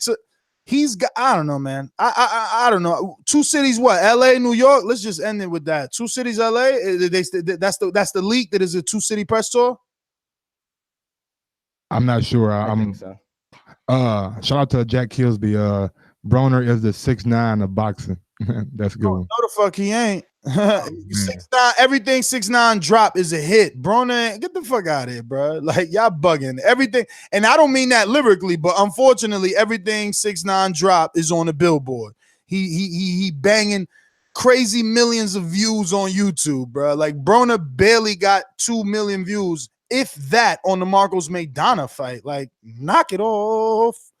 Can I entertain one thing? So, because a lot of people feel Manny Pacquiao will win, but then if Adrian Broner wins, where does his career go? Because it's boxing, anything can happen. I mean, look, his career goes up, bro. His career goes up. Like, he obviously increases his stock. I want to know the details, bro. Is it going to be at 147? So we know, because all them dudes is like wolves waiting on little Broner Rotten Hood. He win that fight, they waiting for that picnic basket, baby. The Errol Spences of the world, they gonna jump at I bet you Keith Thurman doesn't fight Sean for his WBC and fights Broner if Broner wins. And I bet Thurman tries to fight Pacquiao if Pacquiao wins. You know what's interesting? He put a post up, and it's something about Swift. He put Swift in there, so that's obviously Danny. He mentioned the truth. He said, "I've been the problem. And he said the problem, and I'm too swift for these boys." You know what I'm saying? Because my man is the greasiest, most remember, I don't know what the name of that movie, but it was it was Bruce Leroy when Shonuff used to come in and say, oh man, let me shut up. I ain't got the quote, but fuck it, Keith do. You better not duck me, son. You better not duck me, son. That's right. My boy. Don't play that Earl, man. We didn't play that Earl real quick. I mean, that's next up. Earl. You let me know Earl. I did send you Earl, man. You just blind. So all right, let me go check. I'm gonna go check. Yeah, Earl run up on him at the post conference and say, after this fight, yeah. And he was on the carpet. Look, I got the motherfucking Anthony Joshua. I should screen share that shit. I'm gonna screen share that shit without the audio because you can't really understand Joshua's rap on this one for real. But the swag on my man. Yo, you guys gotta go. Hey, Gross, where is this? Is this on Anthony Joshua's IG? Where this is at? That's on Anthony Joshua's. No. That's on the Boxing Force IG. And go to our God damn it, man. Hold on, that's on my shit. Oh man, you all wild. Why are you pulling up? But pretty much Errol Spence walked up on Keith Thurman, who was doing the carpet interviews, and pretty much he said, "All right, after this fight, you're gonna be done. You're gonna take a break, injured. One fight. That's it. You're gonna stop." Yeah. And they were laughing. They were saying, "Oh, you giving me voodoo, Errol Spence? You see that? They giving me voodoo. You see, so but." There was something there. The competitive nature, two boxers. Yo, Keith is a lion, bro. Like, he not gonna let these boys talk about him. You think he's sitting in the bed, reading this shit, watching these videos, and his girl not like, who this dude? Why they talking about you like that? You crazy? But look, check this out. Check this AJ shit out. Okay, I already sent it to you. No, you ain't send it, bro. I had to do it myself. Send a production check. Call your face production. Call your face production chat. Come up the song I play. You have work, we shall never live on plantation. You got that other than the upper maintain. You like the football.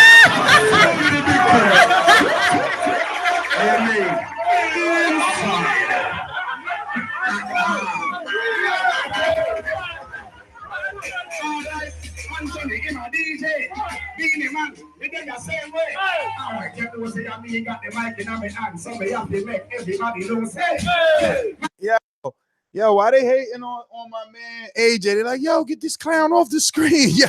Hey, my guy had the sweat rag in his hand. Oh my God, bro. He got mad swag, bro. The only thing AJ do wrong is not beat Wilder up. But other than that, like, he's cool as hell, bro. I like him, bro. I fucks with AJ, man. I'm telling you. I know they ain't never gonna get back to him after all the other shit that done been said, but like, he still is the man, B. Yeah, he swagged up, man. Swaggerlicious, up for real. He got this other pic out there. You seen that other pic? He on the rocks and shit. Like, he taking iconic pictures on vacation. It's like he on a photo shoot with his iPhone and shit. It's like, he probably pay somebody to fucking take pictures of him. I mean, yeah, probably. Mike, I think you turned yourself too down or you stopped talking into the mic. I don't know. You always got a problem, though. Oh, no. Don't do that. Don't do that. That was me. I turned it down because the video was super loud. My bad. Oh, yeah, you tripping, homie. Yeah, there you go. Now you loud. Now you're nice and extra loud like always. But yeah, man, AJ rocking out with Benny, man. Yo, that's official, bro. You go to Jamaica and you chilling with Benny, man. That's like going to Toronto and chilling with Drake, B. Like, word up. Stop hating. But anyway, let's get to this weekend's fights. Damn, it's a lot of them, too. Oh, they that disappointing to you? I'm saying, should we start from the bottom or should we start from the top? Like a lot. I always started from the bottom. Start from the bottom, now we're here. You know what I'm saying? So, Dan, the bottom to the top. I'm gonna pull up the schedule though. I want to do this. Nikita Ababiy. Do we got a TBA on or he got an actual fight yet? I didn't think it was worth mentioning the guy's name, so I didn't write it down. Damn, what if one of the listeners, that's his cousin or his brother or his friend? You know what I'm saying? Like, yo, the B-sides count, bruh. B-sides count, bruh. Acting like that. B-sides count. So yeah, they all have fights. What do you call the upside though? I'm pretty sure he ain't got a chance. I'm pretty sure it's the same guy that fought under Cody Solomon. So many fights this weekend, bruh. So many fights. All right, from the bottom, Jeremy Nichols. Who is that? Never heard of that dude. I'll look him up. This is an Eddie Hearn dude. Jeremy, like a southpaw welterweight. Damn, he ain't got a picture. I ain't got no picture. There you go. Who this? Jeremy Nichols has a picture. No, not on. I mean, when you go to Google, you know how normally the box rec start. I mean, the Wikipedia starts on the right. Dan Nichols is a side, B side. His last four is draw, loss, win, in this upcoming fight. What's going on here? What weight is this? He's welterweight. All right. Damn, 354. But he's only the opening bout. He might be like a hometown dude. Let me see. Is he from where he from? Resides. Oh no, he's from Las Vegas. So I don't know, man. Whatever. All right. So they got Jeremy Nichols. Then we got Manny Thompson. I don't know none of these dudes. Lenroy Jones. Never heard of him either. These are super middleweights. Manny Thompson. Who the hell is that? Dazn, where are you finding these dudes at, B? Look, Manny Thompson ain't got a box, right? You got to put boxer. You got to put Manny Thompson boxer. Is he Emmanuel Thompson? Uh-oh. He sound like he's 7-0. Okay. He's okay. He's a homegrown. He's from Wichita, Kansas. So he getting some home shine on this card. Shout out to Eddie. You know, giving him some shine. Then we got Nikita Ababiy. I was about to fuck his name up again. Ababiy. We got Nikita Ababiy taking on Javier Rodriguez, a 4-round fight. Remember, Nikita's going to be trying to move down to welterweight. He's at 160 right now. He's only 19 years old, maybe 20 at the latest. Anthony Sims Jr. already making the move from 175 to 168. This fight, he'll be fighting at 168 versus, I don't know, Colby Quarter. I mean, I'm interested in that because I like Sims. You know, I like Sims, and I want to see his development. And I think Hearn might have something with this guy. Mike did a great interview with him. You can check it out on youtube.com/The Boxing Voice. Interested for sure. Gabriel Rosado, Luis Arias, interested for sure. Brandon Rios, Raymond Alvarez. I'll watch it. But I would rather watch Gabe. I think Gabe and Lewis deserved the bump before that. That's Brandon Rios is fighting Canelo's brother. As a friendly reminder to everyone out there. I just feel like Gabe should have got that slot. And, you know, if this is the order, you know, but whatever. Nico versus Joshua Morales. And then we got Claressa Shields for all the belts, all of hers and the vacant WBC women's middleweight title. So she's back at 160 for this fight, taking on Hannah Rankin. And then Big Baby Miller is the main event versus Bogdan Dinu. And the reports are out that Manuel Charr won't be stripped. So this fight is not for a belt. So, yeah. That's that. So, just to keep things fast, just to keep things fast, I'm going basically all A sides. Yeah, because I'm going to pick Gabe over Luis Arias. I know Luis is fresher, but I like Gabe's experience. Plus Lewis is moving up, right? He was always a 54, I believe, or I could be wrong, but he still looks small. But we'll see. He's gonna have to prove me wrong. But all A sides for me. Yeah, I'm gonna do the same thing. I'm gonna pick Big Baby Miller, Claressa clearly, Gabe Rosado. I think he just has that more killer instinct and grit, and he's bigger naturally.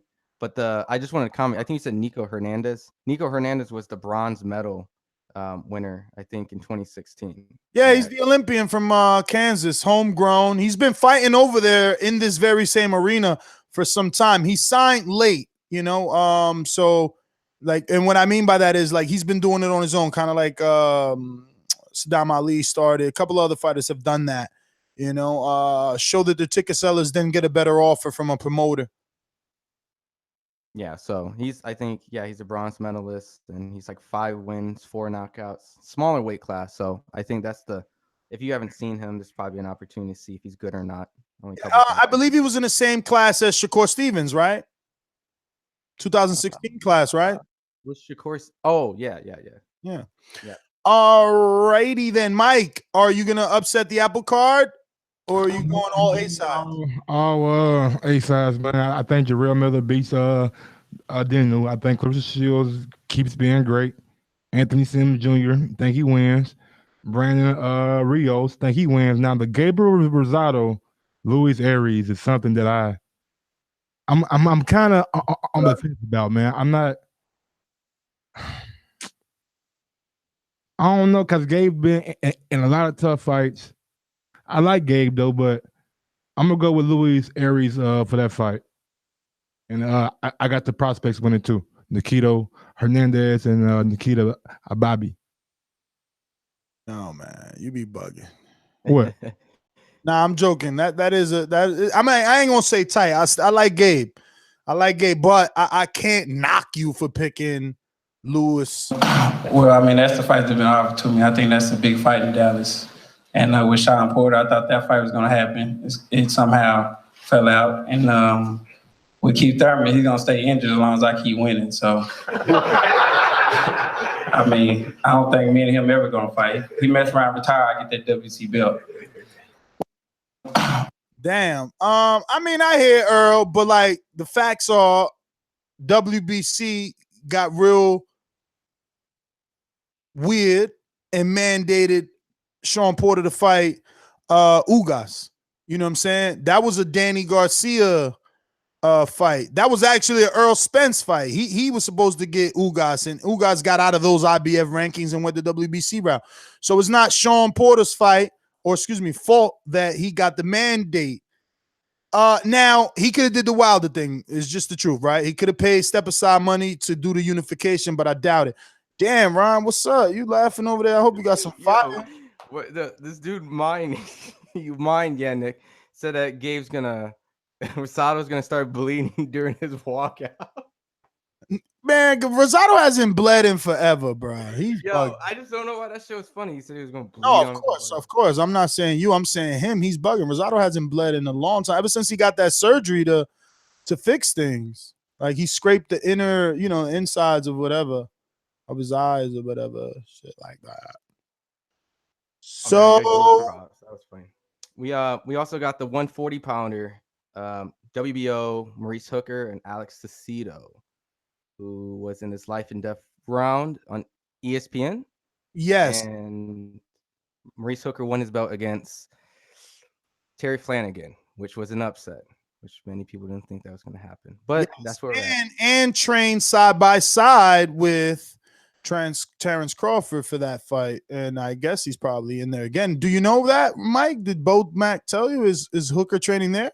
No, I don't believe so. I was supposed to have a interview with Hooker, but can't never get him on the same wavelength. Try tomorrow though. And that's why you're supposed to tell a person like, let's schedule it for tomorrow at 2:00. I don't know what I'm gonna be doing at 2:00 on certain days. What time are you free tomorrow? What time are you free Tuesday? But let's really quick just make a quick mention. Thomas Lamana is gonna be taking on Mike Arnudis. Very strange, man. This kid. He's training now with Chino Rivas, the trainer of Jason Sosa, Tevin Farmer, numerous others, Steven Ortiz. He's got a lot of talent. You're going to be seeing that guy a lot now. He's got a lot of young talent that's coming up. And he's trains Lamana, and Lamana is his own promoter who does well. He sells tickets in AC. Obviously, whatever he's doing, it's enough for him because he keeps winning and selling in AC where no other promoters are going down there. Now he's a smaller promoter than Lou DiBella and all the others. He's very, very small. He signs, guys with numerous losses and things like that. Hence, he's fighting Mike Arnudis. Danny Garcia fight Mark Arnudis maybe 10, 12 years ago, some shit like that. Like, and plenty of people fought Mike Arnudis, but like at this point, Mark Arnudis should be not in the ring. And Thomas Lamana is a big guy. He lost one time to Antoine Douglas at 60 or 54 on Showbox. So, but that was before being with Chino. Like, I think he's changed and he's learning. Is he ready to get in there? I believe he beat Dusty Harrison too, is the only other notable welterweight that he beat. I just don't know why they still have the rope on this guy or the leash on this guy. I don't know. And I guess saying leash is wrong too, because like, is he a pit? I mean, I haven't seen him really, rip through nothing yet. And real quick, I believe the Meme Machine will be fighting on the who's that? I can't say his name, bro. Who the fuck is that guy? Well, fuck his name up, but he's a opponent that Bob Aaron mentioned for a possible fight with Terrence Crawford. Another undefeated New York prospect on that card in AC is Yuridik Magdov. Yurik Mamdov. Mangdov, he's a guy that every now and again would come into Jersey Boys and get some sparring. Trains at a Mendez Boxing Club in New York City, and he's moving up. I think I don't even want to say that. Let me just look it up. Whatever, you look it up and find out what is his nationality, place of birth, and all that stuff. I think I don't even want to mess it up, but whatever. I've done interviews with him. And yeah, I never got to watch him fight. Got to watch him spar. And this fight won't be on TV, but whatever. You got to give these guys a little bit of shine because they out there working, man. They haven't got them deals yet. You never know if this guy eventually, ends up on a DAZN or a PBC as something. The undefeated, he's still there. Also, speaking of undefeated guys, heavyweight Michael Coffey. I wish there was a clone of me, man. I mean, he's fighting Friday in Bethlehem. That's only like an hour and a half away from me too. But it's a Friday and it's like my last day. I have so much shit to do. But yeah, man, Mike Polite Coffey is in his first 6-rounder or a 6-rounder. It doesn't matter. And he's moving, bro. He's working. He's moving and he's working. And that's what's up. So shout out to Mike Polite Coffee taking his fight in Bethlehem Casino. Also in Kissimmee, Florida, this is the card that Abner Mares is going to be commentating. Johnny Gonzalez, the man that knocked him out, he'll be commentating on that man's return versus Juan Alejo. Oops, wait, that must be wrong because this is flyweights. So that's not the same Jonathan. This is Jonathan Gonzalez. I'm reading what I want, I guess. Is Jonathan Johnny? How does he have it on BoxRec? But whatever. Not that same Jonathan. The point is, this is the card that Mars will be telecast and commentating. Then we got, what do we got? Notables, notable mentions. We got Jaron Ennis Showbox? Yes, on Showbox. Jaron Ennis versus Raymond Serrano. Not a world beater, but a name. Philadelphia hard-nosed kid. Again, a couple losses. He's those barometers. You put your guy in there with him, test him, see what he got. See what he got. Serrano is 24 and 5. He's been knocked out twice, and he has 10 KOs. He gets a lot of work in that Jason Sosa camp too. There might be I don't know if Chino trains this guy, but he's coming off a loss and a no contest. So right time for Jaron Ennis, who is pedigree. But his brothers didn't pan out as far as they think that Ennis will go. So I'll be tuned in to see what Jaron has. We've been interviewing him for quite some time now. Joseph Goodman out there in Philadelphia has given us a lot of footage on him and interviews on him. So, we've been checking out Ennis and we'll see what he's going to end up doing. Keith Sims Jr. is on that undercard, also on the Showbox versus Sam Teal. And it's a loaded undercard. Don't know what will be streamed. No perfect time than now to mention, since I used the word stream, to segue into and then back to the schedule. I want to be clear that we're going to come back to that schedule. But as part of the schedule announcement, on December 1st, you're going to get nonstop action. And obviously that's going to include the return of former world champion Robert Guerrero and former heavyweight challenger Chris Arreola. Now, this is part of the non-televised broadcast. Now, again, I am reading from an official press release, right? As Ron knows, from Swanson. And I am seeing no mention of these not being televised, but being streamed on Fox Sports, on Showtime, YouTube. I don't see anything here. So then when these questions are asked at them, like, yo, why is it the ESPN and DAZN are killing you with their on demand and you get to see all the fucking fights and blah, blah, blah, blah, blah.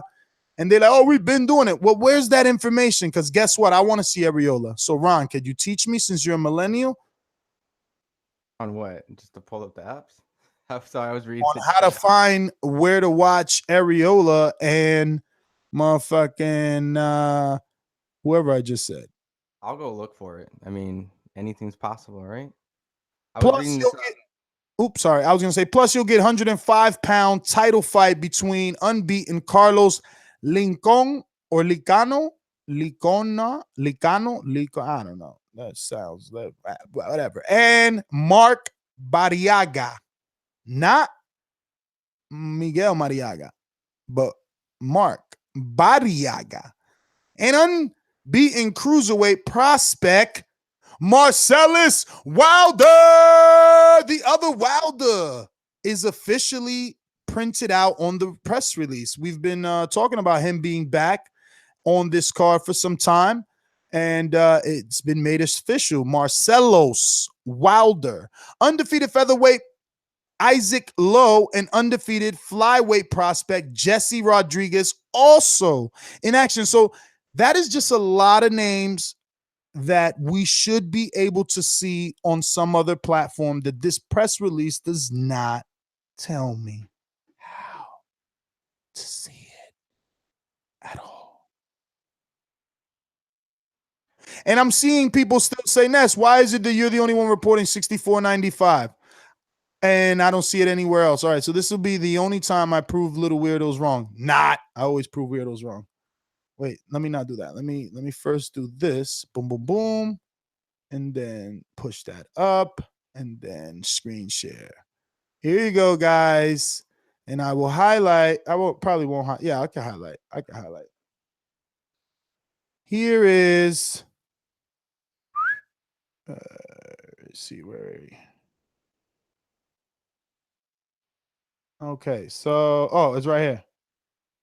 The suggested retail price is $64.99 for standard definition, right there. Right there. Okay, right there. That's it. So now we will stop screen sharing and you'll see my beautiful face. As we switch back to thumbnail. I was going to say a super chat from Lewis Coleman, $1 super chat. And then Fresh BX, you got a nice little lovely comment for you. Where is it? He made it so difficult. Oh, I got it. He says, Ness, I appreciate you giving my son Andrade that shout out with Ronnie. He need more promo on TBV. Push him like you do Wilder, Camp Life. Exclamation marks all. He always puts tons of exclamation marks. I don't even, why is it that I don't see that comment? Look in your the messages run copy it. I think you mean when you brought up Andrade. His super chat says read my comment after the super chat. I know, that's why I had to look for it. And Lewis Coleman said nothing, just support. All good. We smell ya. All right, so back to the schedule. Just want to announce all those fighters that and Ron is still going to be trying to tell us how to watch it because honestly, I do not know. So we were talking the last fights are left are no, we actually said, well, your boy Cletus is back. Cletus Selden looks like Top Rank. The Jewish Hammer. Yeah, he's on the undercard of Maurice Hooker. I don't know anybody else, but I'm gonna watch all this. Oh yeah, I do know Trevor McCumbee. He's been fucking hiding out at light heavyweight forever and a day. But that's a good thing because they got light heavyweights over there on Top Rank, so they'll use him later. But he's straight beast side. And what card is Travis Kaufman on? Travis Kaufman is on the Wilder Fury pay-per-view. He's on the main card. Okay, he's Luis Ortiz's opponent. That's right. He posted on something on IG saying he gonna shock the world. I'm so I couldn't even meet up with him. Be like, I know you're shitty. Nah, man. That Houston traffic was bananas. Oh yeah. In case you know about that, I forgot to tell you about that shit. Yeah, Houston pretty packed, bro. And everything's so far out too. Like it's spaced out. So, bro, that shit was like it started off saying 30 minutes to get to him, and that was a lie. I felt like I was on a Maury show. Got me choking and smoking, goddammit. I mean, I'm a comedian, B. I don't know why they don't pick us up. Don't quit your fucking day job, homie. Don't quit your day job. You know what I mean? I don't know what's your day job again? I'm trying to find one, goddammit. Hey, what's your day job? Lying about Keith and all the other great welterweights. The first nigga that strips in a wheelchair. Let me know. I will try out. Yo, no, your job is to hate on all the other welterweights in the division. Hate on who? All the other. I don't be hating on Errol, man. Everybody ducking Errol on the PBC side. Oh, we gotta be a pay-per-view. Yeah, that's why we block right there. Oh man, Errol finna molly wop all them niggas over there. Molly wop. Yo, so what else we got? Let me see. Mama Sam. We got the Adrian Broner and Errol Beef. I'm gonna call it beef. What? The Errol Spence and Adrian Broner, a little beef. I got the audio in there. Just play the last audio in the group chat. Just real quick. The last audio. What the? What the? This one? Nah. Oh, you must send to her. Yeah, I didn't got one fight, man. They just one-on-one fight. I really don't like to do it. I don't miss it at all. This fight, I think it's great. I don't like him. I don't like him as a person. I don't like him as a boxer. Don't like him style either. Damn, I ain't never hear that. He said, I really don't like the dude at all. At all. He's like, damn, he's a great person. What's not to like? I don't like him as a fighter. I don't like him as a boxer. I don't like him as a person. Damn. What the fuck he done did? We're tough talking bro at now, though. Why he ain't on his Instagram like, motherfucker, I don't care if you don't like me. God ain't put me here not to like me. Fight me. He ain't saying none of that. He put you on his Instagram, though. Yeah, he'll put me on his Instagram quick. I ain't getting no residuals though, Mike. Ain't nobody come follow me. He chopped me out. He ain't even put my name. He just like, you know who you was, you motherfucker. Bro, he even said he don't want to fight me. So that tells me that the fight was offered to him. Oh, he said that? I couldn't even hear. That audio was so shitty. Yeah, well, I mean, it was a loud place, bro. Some people say he's being sarcastic, though. I think he was. See, he said it with a smirk, too. He's so monotone, though. Like, I'm going to keep it real. He just be like, yo, I'm Errol Spence. Just real monotone, cool. Nah, bro. Yo, they probably offered that fight. Like, bruh. Because you tell me, okay? Broner, Errol Spence, that's not pay-per-view? If Pacquiao, Errol Spence is pay-per-view, then why the fuck not Broner, Errol Spence? And earlier we were having that conversation like, oh, this is pay-per-view because of Mikey.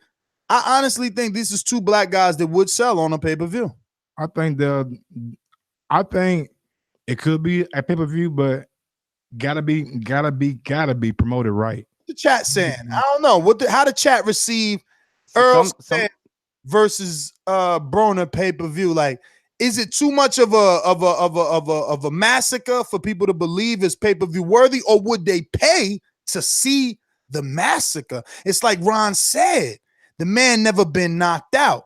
Can Errol Spence guarantee you knockout? Can Errol Spence retire Adrian Broner? You always mad Adrian Broner doing that dumb shit. You always, man, he always doing dumb shit. Oh, see, man, somebody need to whoop his ass. Well, there you go. Earl be the one to whoop that ass, won't he? Or will he? Dun, dun, dun. Damn, I ain't supposed to say dun, dun, dun when I got that. We're in dire need of a producer. Doing too much shit at one time, trying to bring you entertainment and value. Hit that motherfucking thumbs up, because I'm in a city near you. Punk ass snakes. But anyway, yeah. No thoughts on that? Oh, we'll see. I mean, the first time was, oh, Errol Spence he's drunk, so he's talking on his neck. Now he's sober. Oh, he's joking. So it's hard to tell at this point. We'll just have to see how they react when they're next to each other and near. You know, if they laugh and make jokes, then clearly it was joking. I wonder, was this all a joke to see how the media would run with it? I bet it was, man. Those guys. Jokey, though. He ain't look jokey, though. He was smirking, though. He looked like he was trying to hold one back, or maybe he was like one of those smirks, like, yeah, but I ain't playing, though. You feel me? I don't know. I just thought it was. Can you decode that? You from the South? Can you decode that South? You know, you just real chill monotone. That's what I'm saying. Like, sometimes when you say like that and you got a little smirk, it's like it ain't all bad, but it ain't all good, homie. You feel me? Yeah. Listen, we're about 340 people away from reaching 90,000. So tell a friend to tell a friend. Word, Mike. We're trying to blow our eardrums off. Is that how my shit sound when I get a call? It's all good, Mike. You can tell me. I get them accidental calls, man. That's Mac, man. iOS. You got your phone hooked up to your computers. I feel you. It's a gift and a curse. But I definitely love the. But real quick, some people said Errol was on his IG live stream with the Charlos just talking greasy and stuff. I didn't see it. Talking to the Charlos or with? No, with the Charlos. About what though? I don't know. We'll have to look, man. I'm fight hype. Why Probably we've been on the show?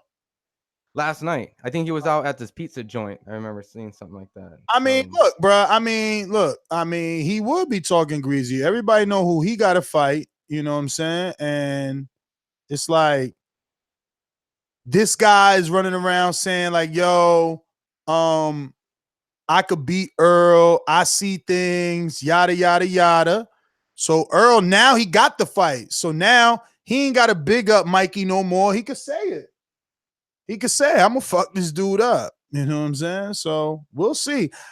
My question to Abner was genuine, right? Because it's like, yo, I was there before. I was there doubting Robert Garcia and Team Garcia, thinking that they couldn't get it done with Maidana versus Broner. Now, in retrospect, it's easy for people to be like, "Oh, Ness, you dumb."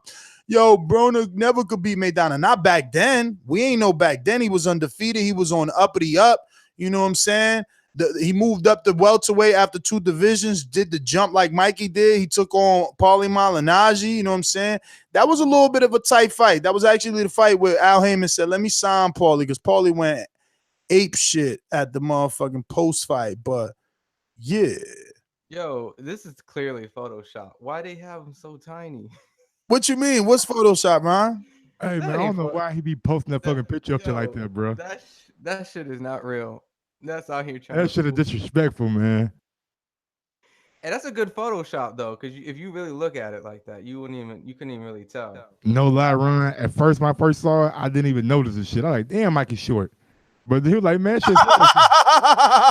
He said, damn, Mikey's short. Bruh, this is a talk show, okay? We need to entertain our fans. And listen, if motherfucking Mikey can't get the joke, I mean, come on, B. Yeah, he got the Cabbage Patch Tank Davis right there in the middle of that motherfucker. Yeah. And shout out to fucking Tank Davis, bro, for being a good sport, man. Putting that picture on his IG page, like, as his fucking avatar. Doggy, can't beat him, join him. What you gonna do at that point? Everybody else using it, you got to use it. That's how you diffuse it, man. It's that Eminem 8 Mile. You got to make fun of yourself, so it's worthless.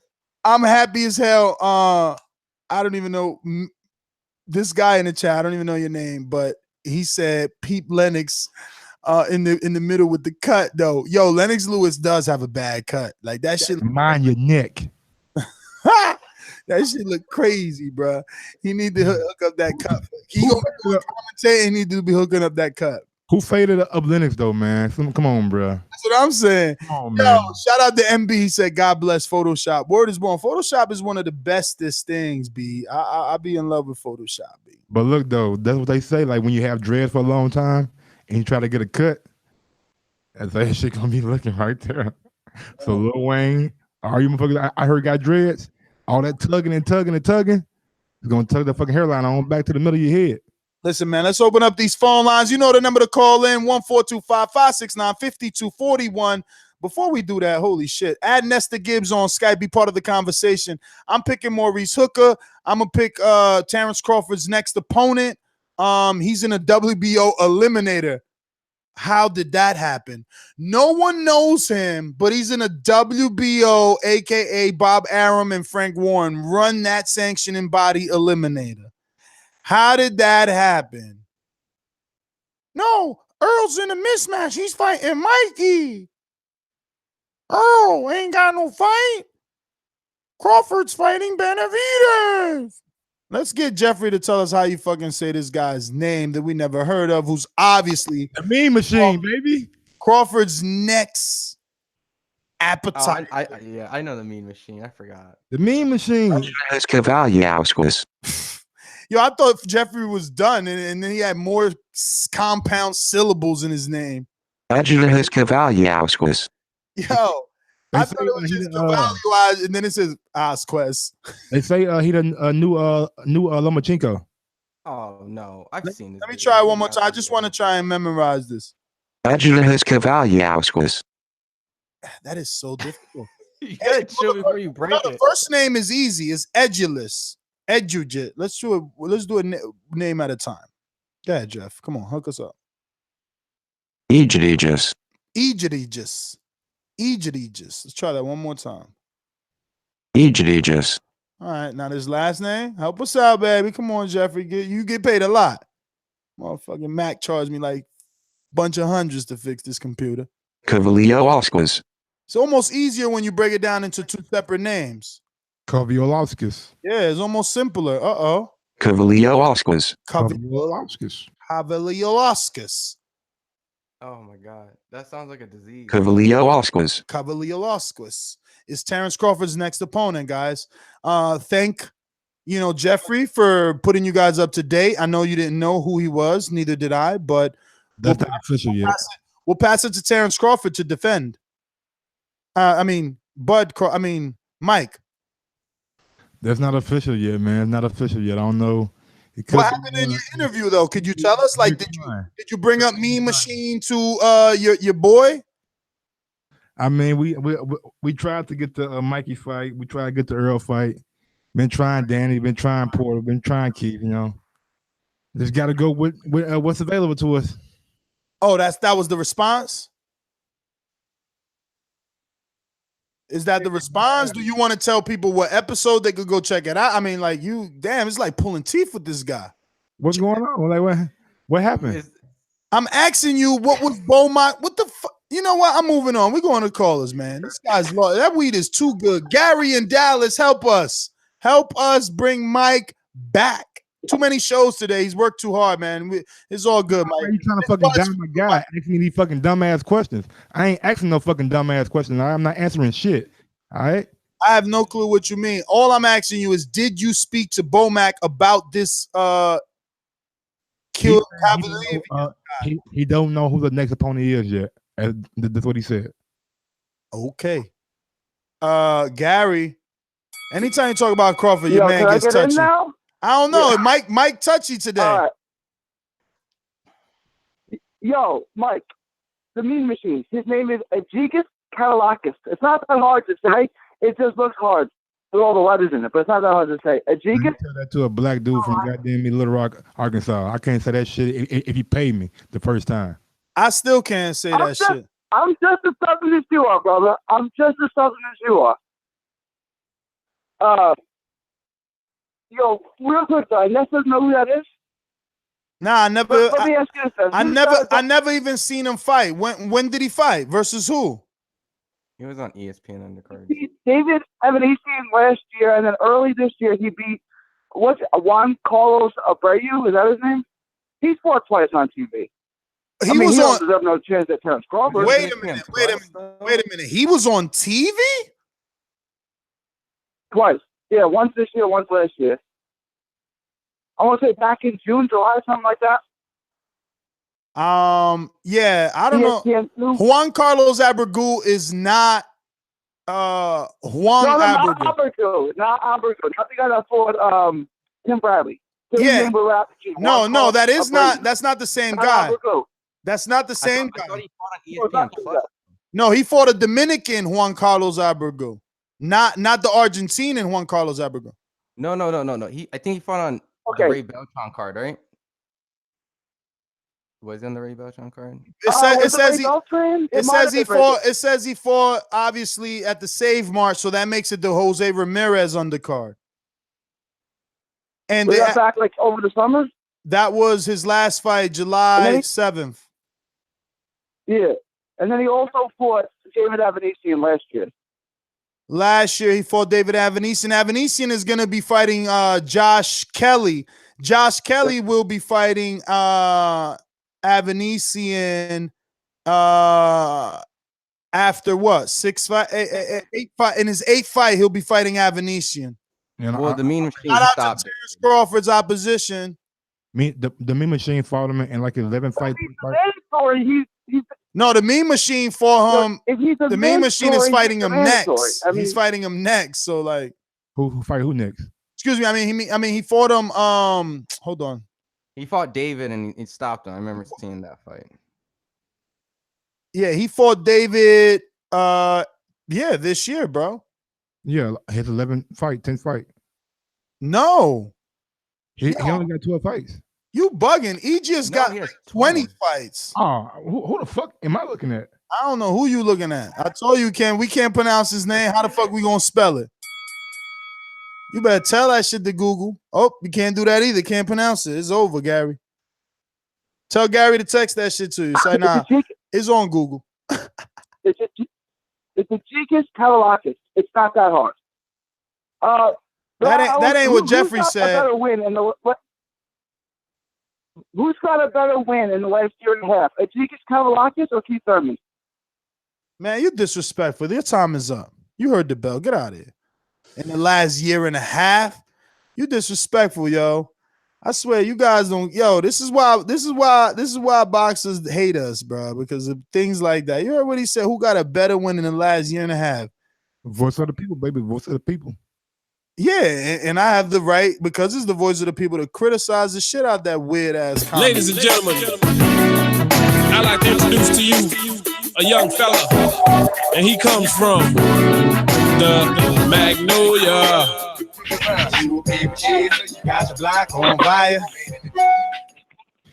N.O. That motherfucker finally back, N.O. Keith Thurman finally back. Whoa. Ponytail back in the building, you heard me? Man, look like that ponytail got about 6 inches longer than me, but I might be tripping.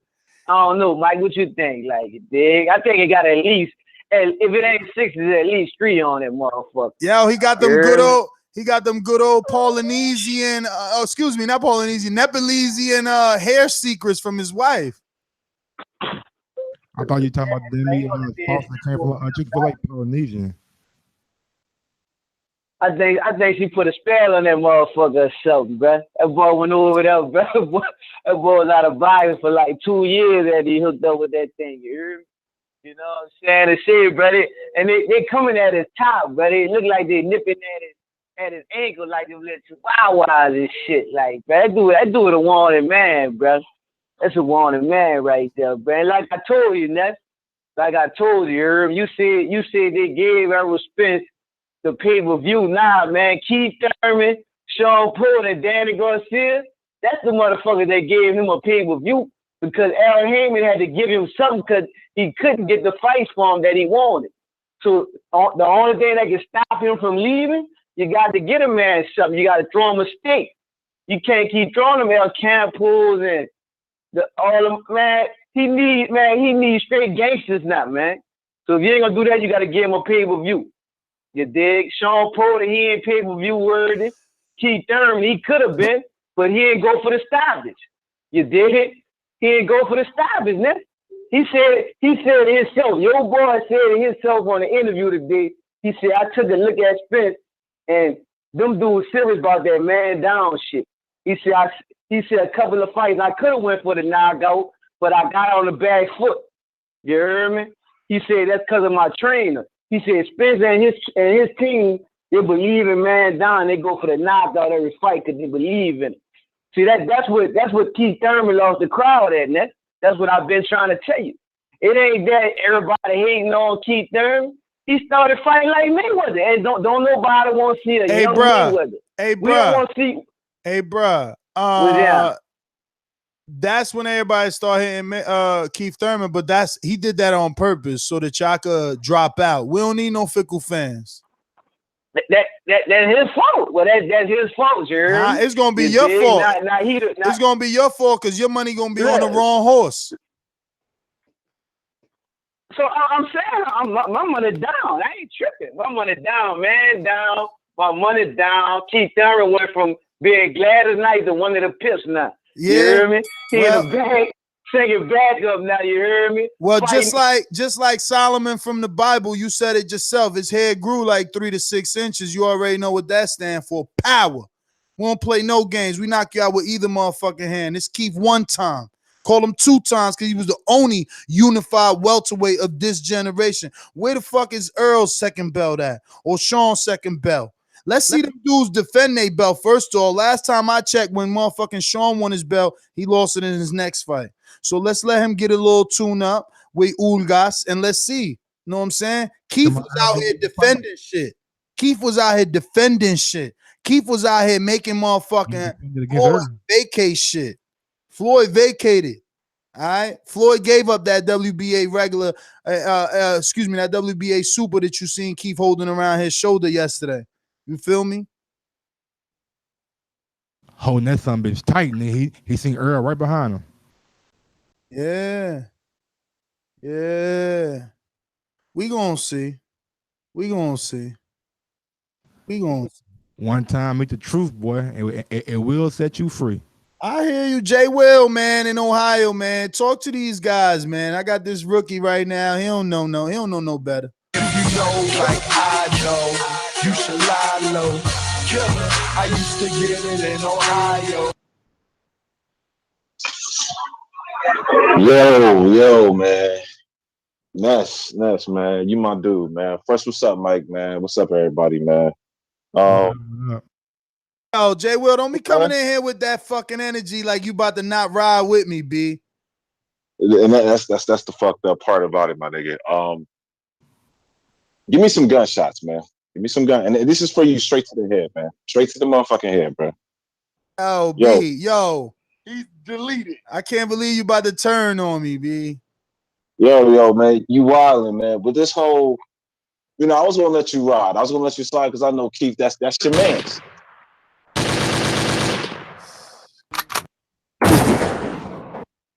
Thank you. I was gonna let you slide because I know Keith is your man. I know that's your guy, so I was gonna let you, get your some pom poms out a little bit, get your rah on. I was gonna let you, but you went a little overboard, man. We gotta, the jury's out, man, and you've been found guilty of being an ultimate fanboy, man. We can't have this shit. Oh, fanboy ass nigga. We can't have this shit no more, man. When you got somebody interrupting your interviews, telling you don't want no smoke, and I'm telling it to your face. I mean, at some point in time, it is what it is. It looks like a duck, it quack like a duck. Hey, my dude, I ain't gotta say nothing else. But at the end of the day, this is my guy, man. You my guy, man. But it's starting to get a little sad, man. Because couldn't nobody walk up on Jay Will like that. Man, you know what time it is. But to be real though, if all these welterweights had the same mentality that Tony Bellew had going into that Usyk fight, that was one of the best interviews I've seen that fighter give in a minute. And he said he was gonna go in there and go toe to toe, win, lose or draw, hell or heaven, whatever, and that's what he did. He went out on the shield, but it was entertaining nonetheless. And then at the end of the fight, people still respected him. But these guys trying to not really fight each other, man. It's I don't know, man. It's starting to get laughable, and it's kind of getting embarrassing when your boy Spence did say the little joke, at the little press conference when everybody was out there. When he said the joke, the entire crowd laughed at Keith Thurman, bro. I mean, these are facts, man. This ain't nothing to sugarcoat or nothing. And he did it to himself. I mean, hopefully, he'll show that he want to fight him sometime eventually. But if you don't fight him no time soon, man, then what Errol Spence is saying, man, it's facts, man. And it ain't really no shit to be said, man. But Ness, again, you're my guy. Mike, man. Keep your foot on this neck tonight, man. Keep your foot right on this neck tonight, man. I'm out. I mean, sound good, B. Sound good. We going out to Solomon. Holla.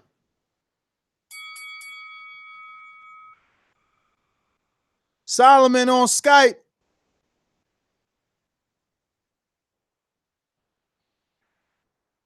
Let me see. Solomon. Yeah, he must be. He always muted too, right? Then he called in. Oh my yo. I think we got JD. JD, you there? Oh, yo. Oh, there you go. See, you always late, Solomon. Yeah, no, you gotta hold on to me, man. Yeah, exactly. Yeah. Let's not talk about that Dylan White shit. Let's leave that there, man. But it's that last caller. Who was he talking about? Keith Thurman or Wilder? I don't know. But, he was talking about Thurman. Oh, same story. But we know what the AJ protectors rather talk about. Same story, just a different fighter, yeah. I smell an AJ protector, y'all. And this one, how can I get intro and up in there, man? Come on, dog. I didn't make out anything you said in between all that noise. I said, how can I get an intro up in here? Oh, an intro. Yeah. You gotta holla at Dollar DiBiase. Dollar DiBiase on all forms of social media. He's our in-house producer. He produces intros for them. But if you're talented enough, you can do your own. There's people that do their own, and you submit it, and if it's fire, I'll rock with it. If it's not, Yeah, speaking of that, I gotta hit him up. He said he'll redo mine for me. Mike's needs to be redone. That's the beauty with Dollar. It's gonna be mix and master, so it won't be all out of pitch and stuff like that. You might need to change your one, man. That Bomb Squad. I mean, why would I change it? Like December 1st is going down, homie. Bomb Squad. You love Wilder, bro. You know what it is? I love that you love to call in just to give me shit about Wilder, but the only thing is, like, my guy ain't gonna lose. I've got facts. Every time I've spoke to you, yeah, I've won the round, bro. You locked me up. Yo, win the round on December 1st.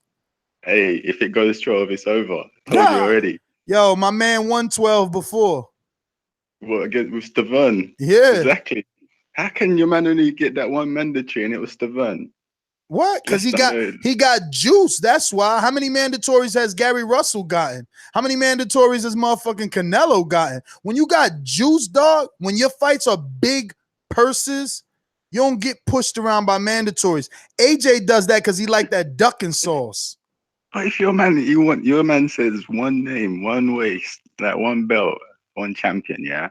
Why has he never looked for another unification? It don't make sense.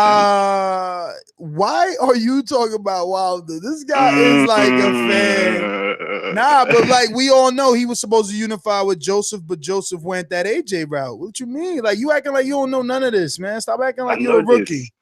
No, but you like just say this and then you say Pulev. It's like, come on. Pulev ain't got no belt. Why we even talking about him? I mean, sorry, Povetkin. Povetkin. Why we talking about that Pedvekin guy? Get out of here. Peace out, Solomon. It's always great going back and forth with you, brother. Get yourself that intro. Holla at Dollar DiBiase on Instagram. He on Facebook, and get yourself that intro. He's nice and cheap. And like I said, if you talented enough, do your own thing. Do your own thing. So we gonna go to Ohio Runs Boxing. What up? What's up? Let me correct you, Ness. I don't know why the panel didn't correct you, but come on, bro. Put some respect on Sean Porter's name, man. He defended his title against Paul Malignaggi. So what are you talking about? He lost it as soon as he won it. That's be sliding a whole bunch of stuff. I can't correct Stupid. You know why I ain't mentioned Paulie? Because come on, B, really? Do we mention Paulie when Danny beat him? That's not the point. You're right. You're right. Nah, you is right. I just forgot that. You're right. I just forgot. I was trying to be smart and come back with that little response. I guess it ain't work. You're right. I just simply forgot. It's cool. But yeah, back to with Keith Thurman, man. I like the fight with him coming back as a tune-up with Lopez. But he talking about Crawford. He's talking about Crawford didn't impress him as much. He should have finished Jeff Horn in 5 rounds. But yeah, he want to fight Manny Pacquiao, who couldn't finish Jeff Horn in the 9th round and actually lost the last 3 rounds in that fight. If you watch it, but you will fight Manny. You want that fight. Like, I think he knows Terrence Crawford is the real deal. So I don't even take his words that serious when it comes to Crawford, man. And then he said Danny. Everybody knows. Like Danny. Like, bro, come on, Danny's style and Crawford's style is a nightmare for Danny. He's versatile. He will box Danny's head off, but it will be a good fight because of the name. But stylistically, hell no. Errol Spence saying that he hates Broner. I think this is funny. I don't even think he was serious. If y'all watch the audio, look at the video. It was funny how he kept going on about Broner telling he wanted to fight. Now, if y'all go on audio and video, Spence have said many times that him and Broner was cool and they would never fight on YouTube videos. And he said when Charlo was beefing with between and Tank Davis and had that beef, Spence was the first one said black people need to stick together. We don't need to be, going back and forth with each other, especially in boxing, because of how people look at us and stuff. So Spence said that out of his own mouth. That's on YouTube. So shit was all good just a week ago. Word. Right. You never know what happened between then and now. Yeah, that's true. But I think Spence is getting smart. He's using the media. He's saying certain things to get people to talk about him. Because let's not forget, Spence was on TVV. He did the worst interview. Because I've been listening to your show. It was horrible, but that was years ago. But he's getting better. And I think he just learned some of the tactics. But he had the worst interview on the show, bro. It was horrible, like 4 or 5 years ago. But he's getting better. So I don't take that I don't really take it seriously. Now, if it is, and I call in and say I was wrong, but I don't truly think that's true. Ohio Runs Boxing, man. Thanks for calling in. We're going to go out to... And I wouldn't even call it Tony B, though. I just called it like motherfucker just had an opinion about some shit. H-Town. JD, motherfucker. There's a lot of things I like to move, so just try to get on my game on boxing. I don't know why they gonna call me, but I'm a 54-pounder. But I have a brother that's at 160.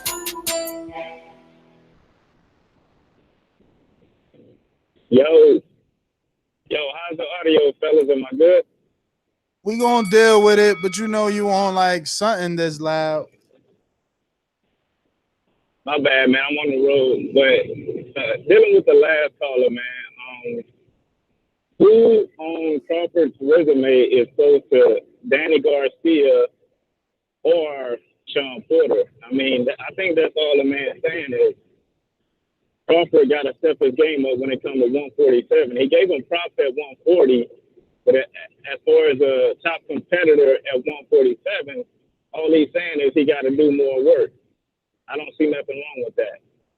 Getting to the other caller about somebody gave you gunshots left for defending Thurman.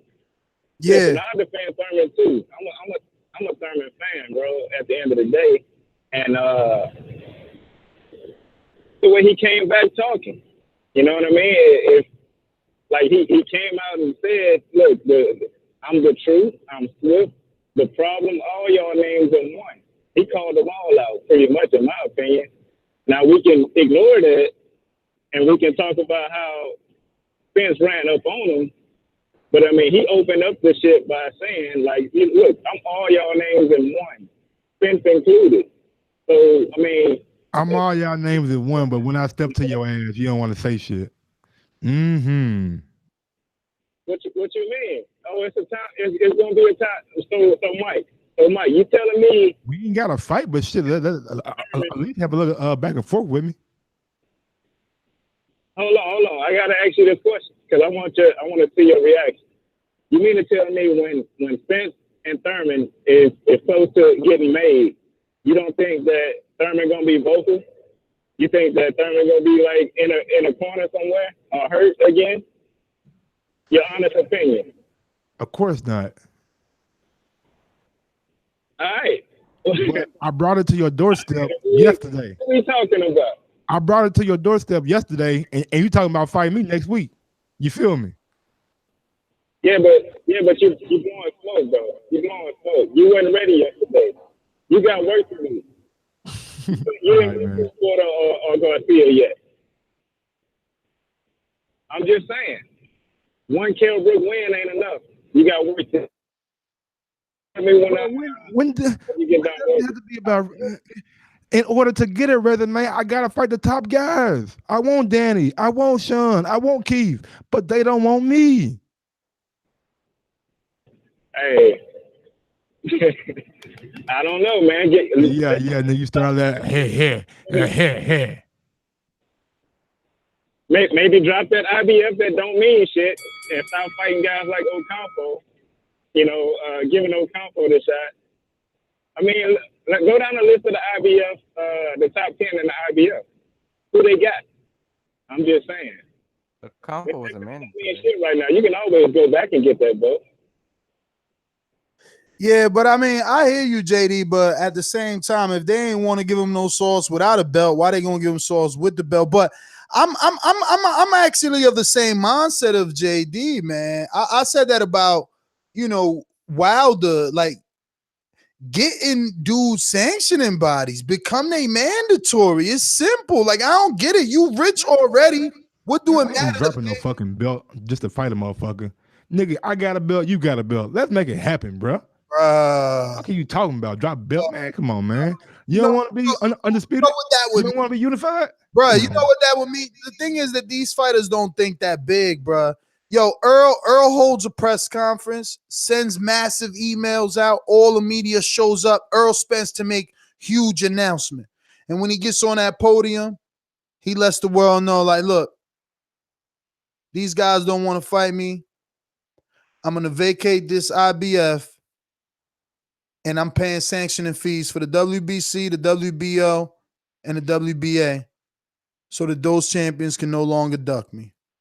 Because while I retain this IBF, I am not simultaneously being ranked in the other sanctioning bodies, so I can never become their mandatory, and they can keep ducking me. But I know that in the real world doesn't work, Mike, because as a mandatory... What the fuck? You won't get the same amount of money that you would get as a champion, going into unification versus another champion. Okay, bro. All that sound fine and dandy and sound like some good story, good story. Nah, man. We ain't about to pay fucking money out of my pocket to 3 other sanctioned bodies just to fight them up. I got a belt. You got a belt. We advised by Al Heyman. We fight on the PBC stable. We with Showtime. We with Fox. All these goddamn excuses, man. What's going on? What's going on? I want to fight. That's all I want. I want to fight the best. You say you one time. You say you the best in the division right now.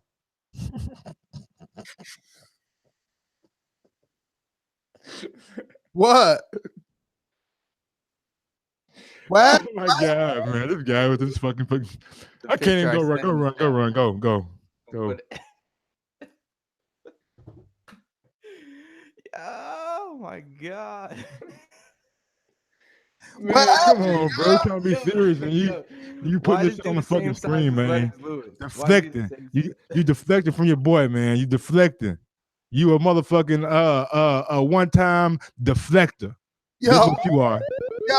Yo. Why is Earl as big as Lennox, yo?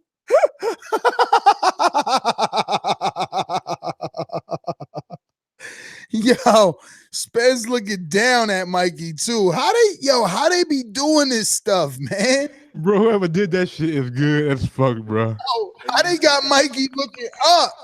Like, how do they do this shit? And they got his head like straight back too, my nigga. Like he's looking all the way up.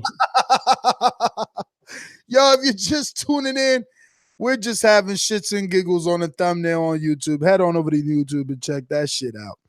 Hilarious, man. Hilarious. Yo, they're gonna ban us from that. But we ain't going nowhere. We can't go to Earl. We can't go to Mikey. We can't do shit, man. Hey, if you're listening right now, bro. Nah, bro. I bet you it's different. I bet you Mikey lets me in, and I bet you I'm gonna show Mikey some of these pictures, and we gonna laugh about it together, man. I don't know why people like that, man. I'm sure he's seen all these. Joke. This is joke. But anyway, man, John Wolf, Louisiana.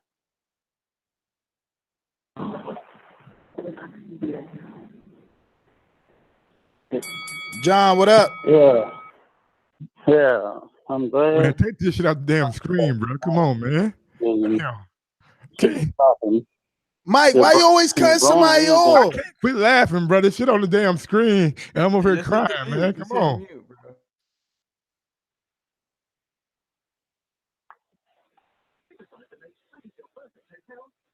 Go ahead, John. Apologize about Mike. Broner is gonna fight Pacquiao. I hope he focuses on boxing, because I don't know what's going on with him. He never does what I expect him to do. And I don't worry nothing about AJ till he signs to fight Wilder. At this point in boxing, I want the best to fight the best. I'm tired of people, tired of the ducking, tired of people saying they need tune-ups and this and that. It's time for the best to start fighting the best so that the casual fans gain interest, because the fighters they know are fighting each other. And it's going to lead to bigger cards and bigger pay-per-views and more attention on the sport of boxing. That's all. Well, all right, John. Thanks for calling in. We're gonna go to a possible troll or just a blocked number. Spicing things up if you're a troll, you know. Hello? Yeah, hello? Yeah. Hey, how you doing, man? Yeah, just calling in, you know, I'm pretty excited about the fight, you know. I'm a big Garcia fan. I actually met him a couple of years back while he was training.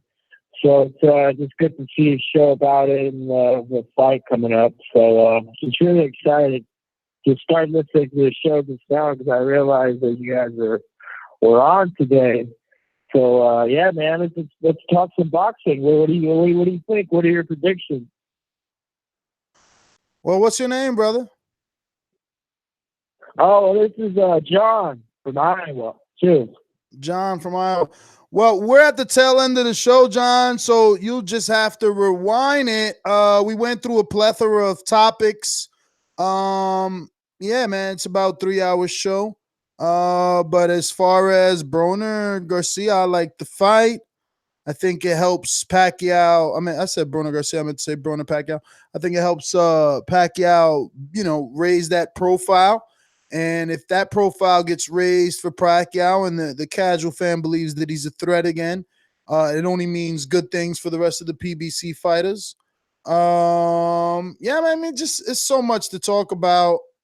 To answer your question, that you need to just hit rewind, bro. You said you met Garcia. Who you picking in Garcia and Spence?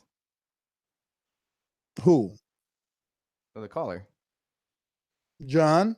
I sucked his dick. He sucked my dick. You know, I love. Whoa. Whoa. I thought everything was great. And I don't think that answered my question, but came out of I think I know who dick he's picking. segment. Dick talk. Whoa, what's going on, think buddy? he's picking Spence to lose. Wow. And if you ever watched The Brilliant Idiots, then you know what I just referred to. What the fuck was that? No. He needs some milk. Milk may not be the best thing for him right now. It kind of looks like something else. Anyway, tomorrow there will be no show, but we will be releasing Egbe Ajagba. I'm Egbe, look at me. F.A. El Jefe Ajagba footage. The interview will be trying out the new premiere on YouTube. So, yeah. I'm your host, Nestor Gibbs. Catch me on Instagram and Twitter at NSGTL. Peace. And my final thoughts, like I said, next big press conference they do, get everyone a mic, make it fun, have them trash talk, get some highlights involved. Pacquiao and Broner, we're going to get some more news about it next week, so keep your eyes glued to the internet, and TBV will be reporting on that as well. Our fight predictions will stick, so if you guys have certain fighters that you think are going to win, Mike will be serving some crow on Sunday. Ness is also going to be flying around the world. He's going to be doing some Luis Ortiz content, so that's why we had to push this to Wednesday, so appreciate you guys being here on time. And also a special shout out to Albert Bell from Toledo, Ohio. He's making his top-ranked debut on the Friday Maurice Hooker card. So I'm from Toledo, so I'm going to root for the Isn't boy. Josue Vargas the one that used to be signed to Mayweather now on that card too? Or is no, I think he's on the Lomachenko card. Not sure. BoxRec didn't update it. 100%. Yeah. My bad. That's December 8th. I'm sorry. So, but either or, appreciate you guys supporting us. You can find me Fight IQ Media on Twitter and Instagram. What's up, Mike? Be sure to check out your boy Jaron Ennis Friday night on Showbox. So I think he's gonna be a pretty good fighter when it's all said and done. I like his swag and I like his story. And check out my interview. It should be dropping here pretty soon with Troy King. We talked for about 2 hours, and The guy's pretty 2 entertaining. hours? Yeah. 2 hours. Hey, And Troy's cool though. yeah, man. Troy cool as fuck, man. The originator of fucking garlic butter. Shout out Troy King. And the originator of what? Huh? The originator of what? Of garlic butter. I You talking about? like also, everyone's got one of them. This is where, bro. You know what I'm saying? He ain't hip to everything. I be trying to put him on certain shit, but he don't want to get on it. The garlic butter gloves, right?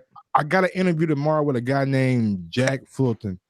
He has taken the UFC concept of a steel cage and with an octagon, and he's trying to put boxing inside of that with like some different kind of rules. So I'm gonna have an interview with him tomorrow and find out some details because you should do some research because there was something called BKB that was out there that was similar to that. It was like octagon boxing. So see how those two are different. I guess all firsthand the first about bare knuckle boxing.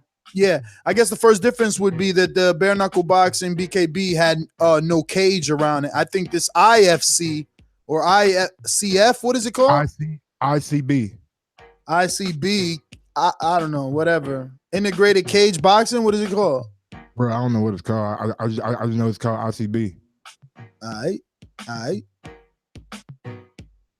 I got an interview with him tomorrow, so hopefully that goes great. You guys can check that out for the channel too later on this week. Follow me on Twitter at Gross1911 or on IG at Gross1911 or on Twitter at Gross2312. Sorry about that. Oh, everybody went already. Hey, don't forget to put your questions for Luis Ortiz in the Ask Luis Ortiz Patreon post on patreon.com/The Boxing Voice. And yeah, man, subscribe to the YouTube channel. Help us reach that 100K.